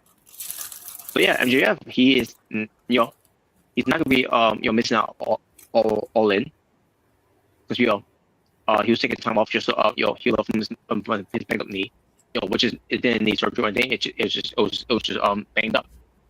So he's back now. He's got a Triple B, by the way, because he's still claiming he's the real world champion. And yeah, but he attacks Andre, Leo, and gets the diamond ring back, and takes him out, makes him bleed. Does a promo. He's upset he's not in the main event, which is why he's going to be going to win next week's match to get number 2 spot in his Casino Gauntlet match. That's going to happen at all in. So there you go. And yeah, much to say there. So Will Nightingale with the Brawling Birds, Alex Windsor and Jamie Hayter went against Mercedes Monet and Divine Dominion, Megan Bain and Lena Cross. Only thing that's satisfying with the is that Mick Foley was not there to bark like a dog and say bow wow, again. But yeah, that was stupid that you did that. But so we had a trios match here. 11 minutes and 25 seconds. I'm like, finally, I'm just watching. Not just because it's eye candy, but because finally, it has nothing to do with Commander, has nothing to do with Young Bucks, has nothing to do with Death Riders. My God, man. So the match happens. And it was pretty solid. A pretty solid match here with Nightingale getting the win over on Monet, which shows you right there. Mercedes Monet is going to definitely win that belt at All In, which is great, by the way, because having her going to All In, and not win will be a total disaster of her career, and also a booking malpractice on AEW's part. So there you go. And because of this, by the way, that's when they showed the graphic that the Brawling Birds, because they, even though they didn't pick up the win in this match, it was Will Nightingale picking up the win for the team. But because of this, they put a graphic up that the Brawling Birds will face the Divine Dominion for the AEW Women's World Tag titles at All In. Aren't you happy? I mean, we don't know that's going to be the match, but because Will Nightingale beat Mercedes Monet, and the Brawling Birds had nothing to do of getting a win on the tag team champions, I would prefer finish than Will Nightingale pay Mercedes Monet, but whatever. Why do you hate it? Wow. But I'm just nitpicking it. That's all. But either way, but you know what it is, Robert. You just hate women. You hate wrestling. Oh God, yeah. Oh my God. Yeah, they don't draw. Bruce Fisher's right. They don't draw. Fuck the Bruce Fisher. Yeah, you heard that right. But yeah, either way, the Brawling Birds are getting a shot, which we all expected that was going to happen either way. And and they also they're going to get them a moment too, by the way. They're getting them a moment as well, especially because of Alex Windsor, and especially for Jimmy Hayter. They got to give Jimmy Hayter something, but they've been doing nothing with her. No, they haven't. So there you go. So next match, Kyle Fletcher. You got to give Will Ospreay's wife something. Yeah, exactly. I agree. But you have Kyle Fletcher defending his AEW International Championship, being covered by Don Callis. This time, Don Callis cannot be on commentary. And be honest with you, I don't know where the commentary are at. I mean, they showed them, but we didn't know where they're at though. We showed where the broadcast, Spanish broadcast table were, the commentary has to say. But we didn't know where the Americans were, But anyways. Speedball Mike Bailey was the challenger. 16 minutes and 40 seconds. Speedball. It was a good match. a very good match. If I had to put up there what was on the highlight them next to the main event, it'll be this match. It's just a very good match they had. These guys had very good chemistry. So in the end, it was Kyle Fletcher getting the win over on Mike Bailey. Mike Bailey almost look like he was going to get the win on Kyle Fletcher at one point, and the fans really wanted to see that, but didn't get that. So, but in the end, yeah, Kyle Fletcher get the win, so you're champion, and he was celebrating as Kazuchika Okada, Oblada comes out to interrupt, the celebration of that, because they're still teasing hatred. So I'm just gonna assume Oblada is gonna be the next Cal's family member kicked out. Either Okada or Fletcher. I feel like that'll be stupid if they did Fletcher. I'd be like, for right now, like that's stupid. Now, if it's Okada, I think it would be great for Okada. Him to be a babyface, because him as a heel, and and the way he's giving those matches, just him folding it in, or because he's getting that big pay by Tony Khan, because Tony Khan pays him a lot. I just hope that Okada, as a babyface, will give us a lot more than what he's giving us as a heel. Especially when it comes to being it wasn't just with the Don Frost family. It started with the new elite. Yeah. So hopefully we get the old Oblada. I mean the old Okada, I should say. The new Oblada will be making it more boring. But well, hopefully somewhere down the line we'll get the old Okada back. If he is going to be one leaving the Don Frost family and being babyface. So, but this speaking of Okada, he was in a match with Kevin Knight and Hazuchika. Why not just no Don Fowles out there with them? Even though these are the Don Fowles family. Okay. In a trios match, by the way. This is the second trios match, by the way, out of the three, and we'll get to what the other one was. Well, they went against Mystical, but they play his music throughout the entire song of it. And like, what the fuck? I mean, it's a great. Went crazy. So I mean, yeah, it went crazy. It was a great. It is a good song, but holy shit! Yeah, they overrate the shit out. You must have Chris Jericho's music of Judas kept playing until the end. Judas in my mind. Even that would have been ridiculous. Come on, Robert. Let me go, man. Judas in. See, Robert, you don't like fun. That's what it is. You don't like fun. You're always a grouch. I mean, yeah. I guess, man. Robert, if you're grouchy right now, I don't want to picture how you are in the morning when you wake up. Wow. But when I wake up, I just go back. I just go to sleep. For the snooze alarm to wake me up again. Wow. So yeah. But they had to. I should mention Jericho is Lionheart. With the shorts and the tassels, and I'm like, this is so wrong in so many ways. Like, I hate you. Well, as you mentioned, as there's two matches was happening, that I watched out, that I enjoyed. Then we get to Jericho coming out. Like, well, I lost interest again, and I did, and also Darby Allin was in the match too, by the way. So that's 10 minutes and 30 seconds. I very watched the match, very care, but it was Mystical, Jericho, and Darby Allin winning, with Darby Allin pinned Kevin Knight. So that means we're gonna get this match again out of these two. This time at All In, which that's what it should have been all this time. Or instead just put up on Dynamite. Whatever. But then again, that was supposed to be the match at Redemption if MJF didn't take time off, because again he had that bum knee. he had to take care of.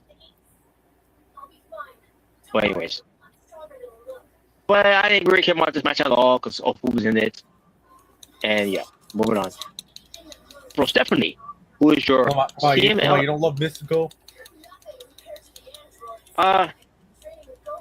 He's overrated now. So. And he's Bachiko. And he's Bachiko, yeah. Bachiko! But I'll give him this though. He didn't botch like I hope him botch that 619 that missed. Oh yeah. My God. But so for Stephanie, who's your CMLL Women's Champion, to face Chris Statlander, 9 minutes and 5 seconds. I enjoyed the match for what it was. And also Thunder Rosa was there too, by the way, who's your CMLL Women's national champion, I think it was, or international champion. I don't know. Oh, who cares? But for Stephanie and Chris Statlander having their program, their tensions for the past few weeks, and it's coming in here. Now, obviously, the fans was going to gravitate to Stephanie because she's that's her people. That's her people. And there's no chance because of the fans, being behind her. Some of them they get behind her because she was doing some cool moves, but they were all more for Stephanie. So then, like I said, the match is doing good, but then this happened. For Stephanie, what? Let's see how it happened first. Was the referee bumped first before she went after Thunder Rosa?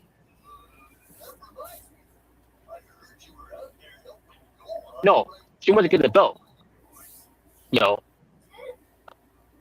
And then she, instead of going for her belt, for Stephanie, she wanted to go for Thunder Rosa's belt, and they start having a little bit, but Thunder Rosa didn't really touch her because the referee got in the way, and then Stephanie got her belt and hit her with the belt, and then somehow we got some type of referee bump that happened. I can't remember how it happened, but I was getting pissed off by the way.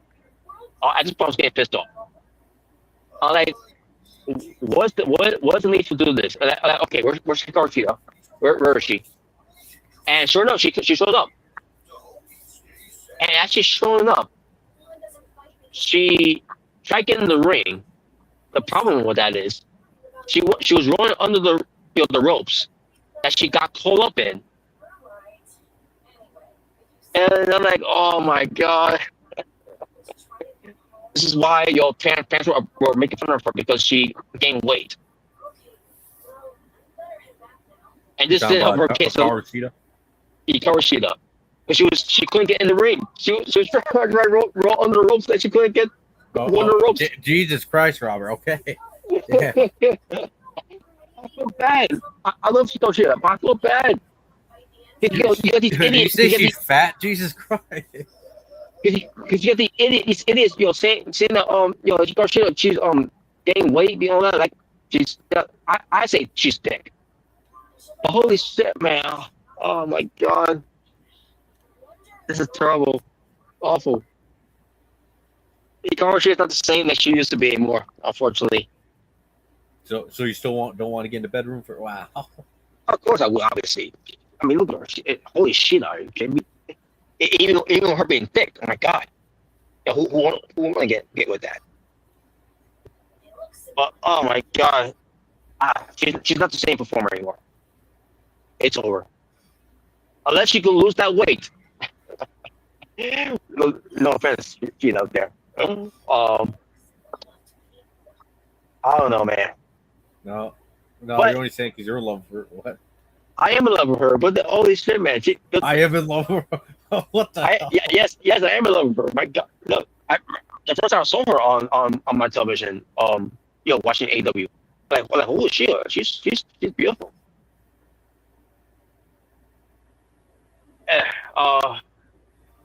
My God, man, she does not the same performer anymore. But yeah, she when she finally got in the ring, by the way, after she was rolling up into the ropes and she got caught by it.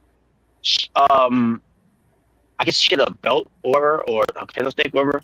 She, Chris Statlander, and then Persephone got the win. After that was over, like, yeah, that inning sucked. I was, the from Persephone got to Donna Rosa to just get the belt, referee bump, and then another to it. Once the referee was down and out, Stephanie was going for a cover. I'm like, you took up the referee. I mean, not her, but basically it was a referee bump. Yo, referee is down. And then even Katana did the same thing too, covering her. I'm like, what the hell am I watching? Like, they make them look like idiots. They did not know that the referee got bumped. I know they did. This was bad. This was bad booking. We're book got finished. They needs to be removed from ever booking a match ever again. That was awful. And I don't know who thought Hammy Toshiro going out there was going to make it any better. I think what happened there was she got caught on the rope on the rope. But yeah, that ending sucked. And I was enjoying the match until that ending. It ruined it for me. And then from there, I was like, okay, when the show's over now? And like, oh my god, another match? What's going on here? So we get a third and final trios match here for the AEW Trios Championship. 13 minutes and 35 seconds. The Hangman and Page, Brodito, which is Billy King, and Bandito. And they'll be covered by someone who's a mini, luchador named Chimalito. I have no idea who he is. I don't remember if he got involved in the match. Just being in the corner. I don't know. But they went against the man, which is Ricochet, Rickle bitch, Rickle trash, Rickle shit, Rickle dump, Rickle dumpster fire, Rickle get the fuck off my TV. That Ricochet. But teaming with the Bishop Kong and Tola Leona, excuse me. Easy for me to say. I better care about this match too because you got Rickle shit, Rickle dump, Rickle shit, Rickle bitch, Rickle shit, Rickle bald, Rickle shit, and then I mentioned Rickle shit. Because I didn't mention it again, I'll mention it one more time. Rickle shit. Anyways.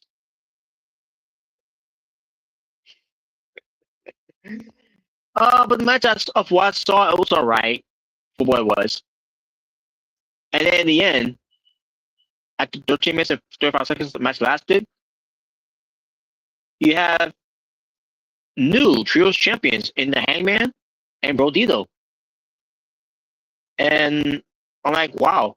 The man were champions for 2 weeks after winning the belts from the conglomeration, and now they lost the belts to a trios that's not even a trio to begin with.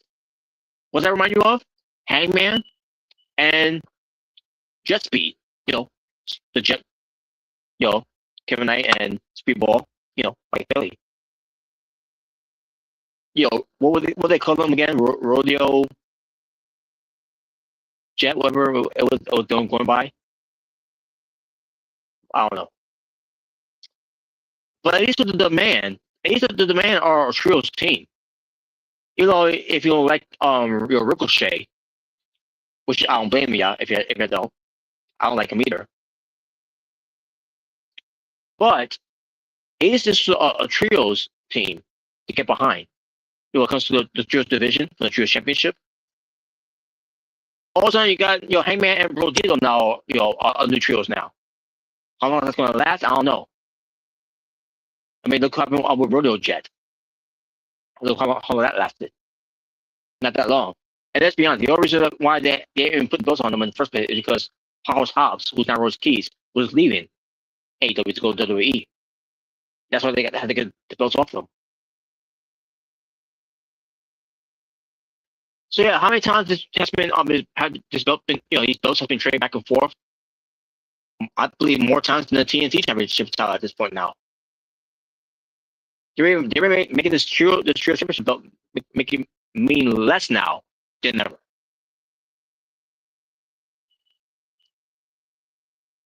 And those boats are beautiful, by the way. They're beautiful looking, but they're being treated like shit. They're being booked like shit. They're not being. They're being utilized like shit, I should say.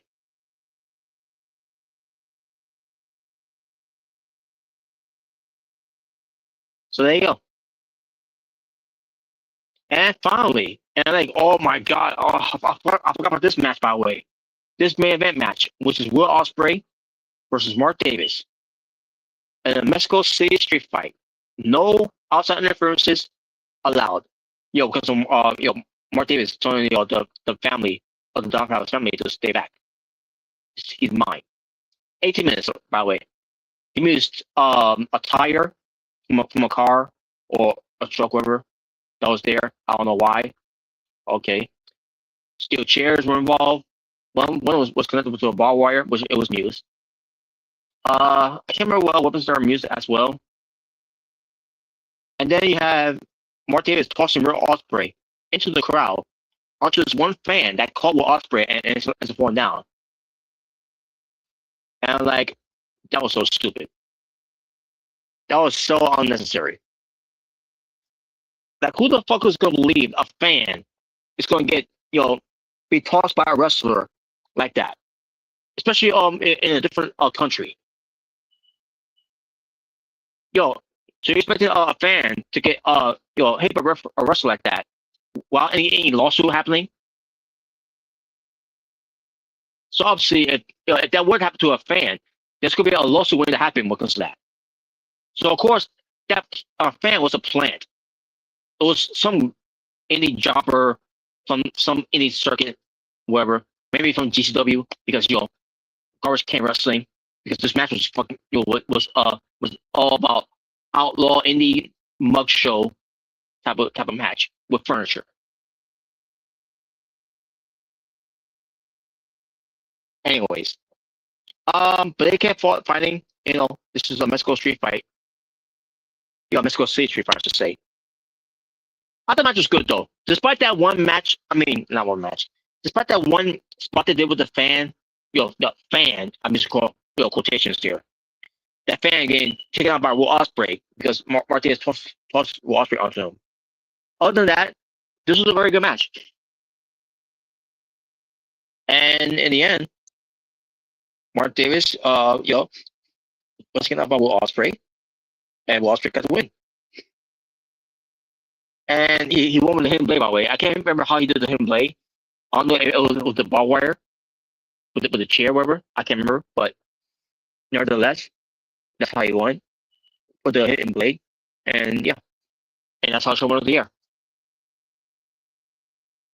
And of what I heard, apparently this show went, where it felt like it was gonna be 2 hours and a half. Where it felt like it was almost like a 3-hour fucking show. And it was so unnecessary to do a 3-hour show like that, especially when a show like this was not even that promoted that heavily. It wasn't even promoted that much to begin with. So I don't mind if they want to do AEW Grand Slam Mexico shows, like that to be 3 hours. But let's say if you're gonna promote to be a 3-hour show, and then give us something meaningful when it comes to that show, just go drive viewers away from the show to the point where I'm tapped out. I'm done with my wrestling now.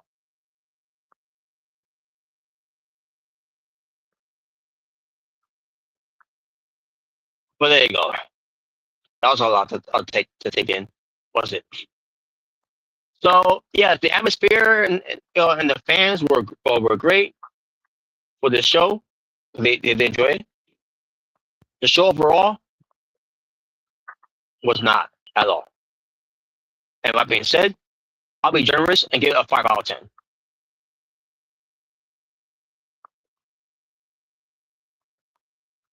So that's my take on that. Now I don't know if you're there, if you're still there, Omega Red, and if you had your Yeah, if you have something you want to say about the overall show, yo, let us know now. But I think this will be done here. But let me see something here. What comes to the updates of the G1 Climax? I'm pretty sure that it's been updated.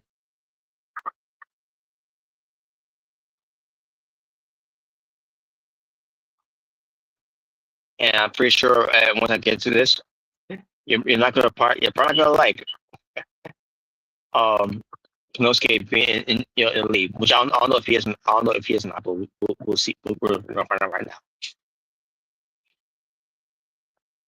He might be in the lead. So let me see.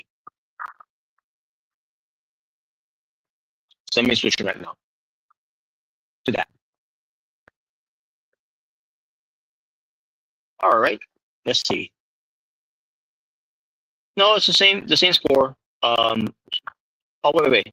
Is it? Oh no. We do got an update. Konosuke Tetsuka, obviously from Block A. Konosuke Tetsuka still with 10 points. Yota Tosuji, 8 points. Bolton Oleg with 10 points. So if he has 10 points, then why is he in third place? Should he be in second place? Makes no sense there. Unless Wikipedia made a mistake there, I don't know. But Ryuhi Oiwa with 8 points. Yota Ice with 6 points. Shingo Sakagi with 8 points. Again, why is Yuta Ice is above Shingo Takagi when Shingo Takagi got 8 points, and again Yuta Ice he's got 6 points. Doesn't make any sense. And then his also doesn't make any sense here as well. Great Okan and Hiroki Goto with 4 points. Perspectives of 4 points. Meanwhile, Sanada and Jake Lee with the prospective points of 6 points. And I'm like, but they're in the bottom. Sanada and Jake Lee are in the bottom, and meanwhile, Great Khan and Hiroki Goto are above them. So odd. For Block B, Gabe Kidd is still in the lead with 10 points. You got Drilla Manoli, Oscar, Narita, Colin Newman, and Hanari are the respective points 8. Yuta Yoromura with 6. Aaron Wolf with 6. Dexter Jr. with 4. Shota Umino with 0 because he's been withdrawn.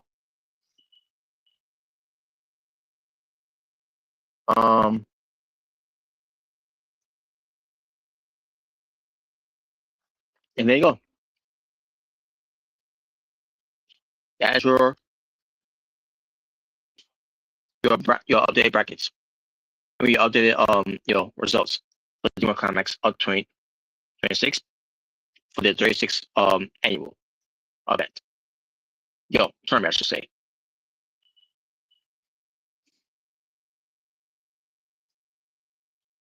Oops.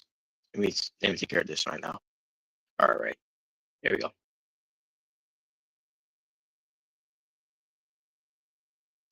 All right.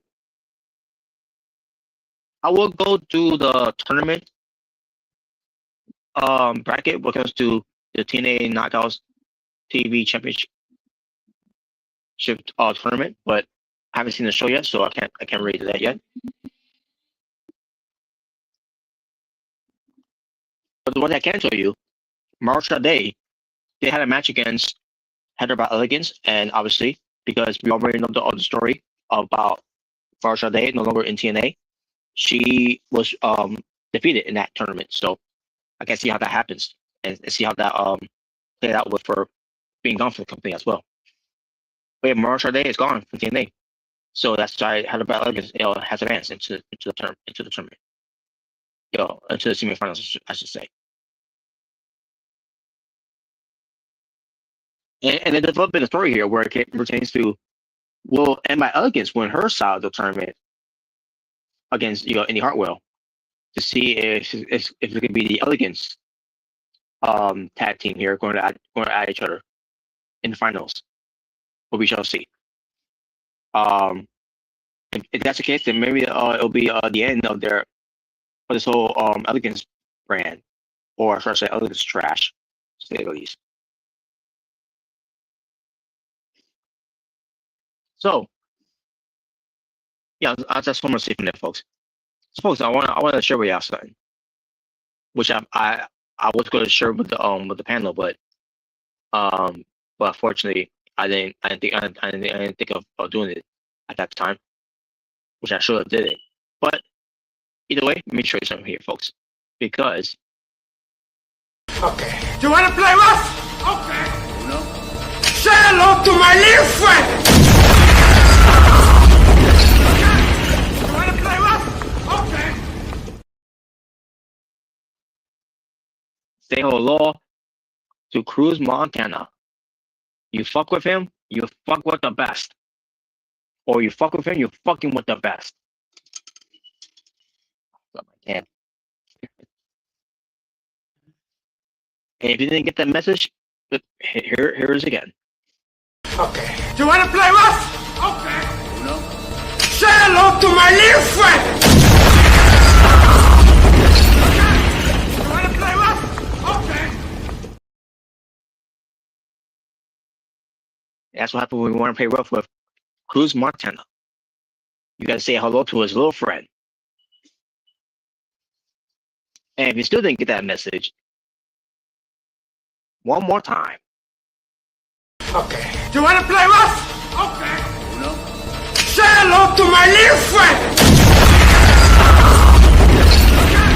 You want to play rough? Okay. There you go. Well, folks, I watched the Underground match that Lola Vice and Kendall Gray had, and I thought they had a good match. Other than that one thing that they had Kendall Gray do, wearing a bandage around her head because of the steel stuff spot, I thought that was not needed. That was unnecessary. Or because it's the Underground match, just me, you gotta do something like that just to go be over the top with that. So I'm glad this was but despite that was a very good match they had. That was a very good Underground match they had. One of the matches I will pull over when it comes to done right, and that was one of the matches I was done right. Especially when it comes to not just from Lola Vice, but when it comes to Kendall Gray, because Kendall Gray also has a fine background too. When it comes to these type of things, this type of booking of a match, I should say. So, I thought it was well done. The match they did. Now, obviously, that's gonna be Lola Vice's send off to the main roster because Lola Vice is done with NXT. At least I'm thinking that's what it's all about. But she's still on Triple A when it comes to doing that. But either way, she could still do Triple A stuff on the main roster too. But the question is, what's she gonna end up at? Now I don't know if she showed up on SmackDown because I haven't got that show yet. But maybe she's on SmackDown, which makes sense because Damian Priest is on SmackDown too. So it makes me think that's gonna be the case. But I'll find out about when of it. Unless they want to do video vignettes of her coming to SmackDown eventually. I don't know. Yeah, because they did so well, a great job with Blake Monroe with that one, who we barely see nowadays. But nevertheless, all right, folks. So that's pretty much it from there. I'm gonna call it a night, call it a day. Well, call it a night, I should say. But there you go, folks. With that being said, thank you for watching. Shout out to Jordan Williams, Jake, the True Jaber, and the Omega Red for being part of the stream of yours truly. But this was Being the Asylum. This was BTA 312. And shout out to Rockstar Tokyo. Shout out to also to Jordan Williams. And who else? CJ the Lone Wolf for all commenting in the live chat. And shout out to Joko Gamer and to Rockstar Tokyo for being my race for this channel. Jungle Gamer was not on in the live chat. But either way, I also give a shout out to to moderators for being moderators for this channel, and shout out to everyone that watched but didn't comment in the live chat. But feel free to do so. So next time, please feel free to do so next time. But be sure to keep things positive. Now, Tokyo went a little overboard with this comment here of "fuck Mexico" here. I know he means well and all, but it should have been fuck Triple A instead of fuck Mexico. I'm just saying. So I know it was a slight error mistake there on his part for doing that, but he's got do better next time. But everything else that he did on here, it was all positive troll in a way, which is what I want to get to. If you're gonna comment in the live chat, make sure to keep things positive. Have a positive attitude, positive vibe, positive mood, positive energy, to keep things in a safe space for all parties and all parties around. To keep things cool, or loop and zen for us all. If you wanna show some positive love, positive support, positive peace to all around, please do so. And also, if you wanna do some positive troll, please do some positive troll. Any negative trolls is unnecessary and zero tolerance, and it's unacceptable. And I don't count Russell's skill here when it comes to that whole comment there about Mexico. It was just send that was a little that kind of Russell I don't know what to say at this point, but I know he didn't mean it. Because of that, it has nothing to do with Mexico. It's just it was more so of Triple A most likely. But anyways, but the joke about that whole thing. But there you go, folks. So that being said, folks, for the Omega Red, the True Jaybird, and Jordan Williams, it's the Natural Born Driller saying peace on the streets for you well. Stay safe. Take care of yourself. Everything that's going to work. For I'm out here for now. I said bitch roll and bad dude. Goodbye and good night to all you to feel the trigger to finger bang. What comes to your box? Which spot to you on box? And also with jungle boring fucking as well. The Hangman I will always fuck with, and what comes to the AEW World Champion, the Omega I'll fuck with as well. The only members I will fuck with of the Elite is Omega and the Hangman. And that'll pretty much do it, folks. So this was BTA episode 312. Next time we do an episode of BTA, which I don't know how long that will be, but I know one thing: if I won't be with Omega Red, because Omega Red is gonna be working all week. So if it's next week, if I do a BTA episode, it's probably just be between me and Jaybird. And there you go. It'll be a 2-man show because of that. So hopefully you'll turn that way. So if we do on Wednesday, that'll be episode 313 for BTA. So until then, folks, take care of yourselves and each other. God bless, peace, and take care. So this was Being the Asylum when it comes to BTA, episode 312. Until then, till next time, take care, folks.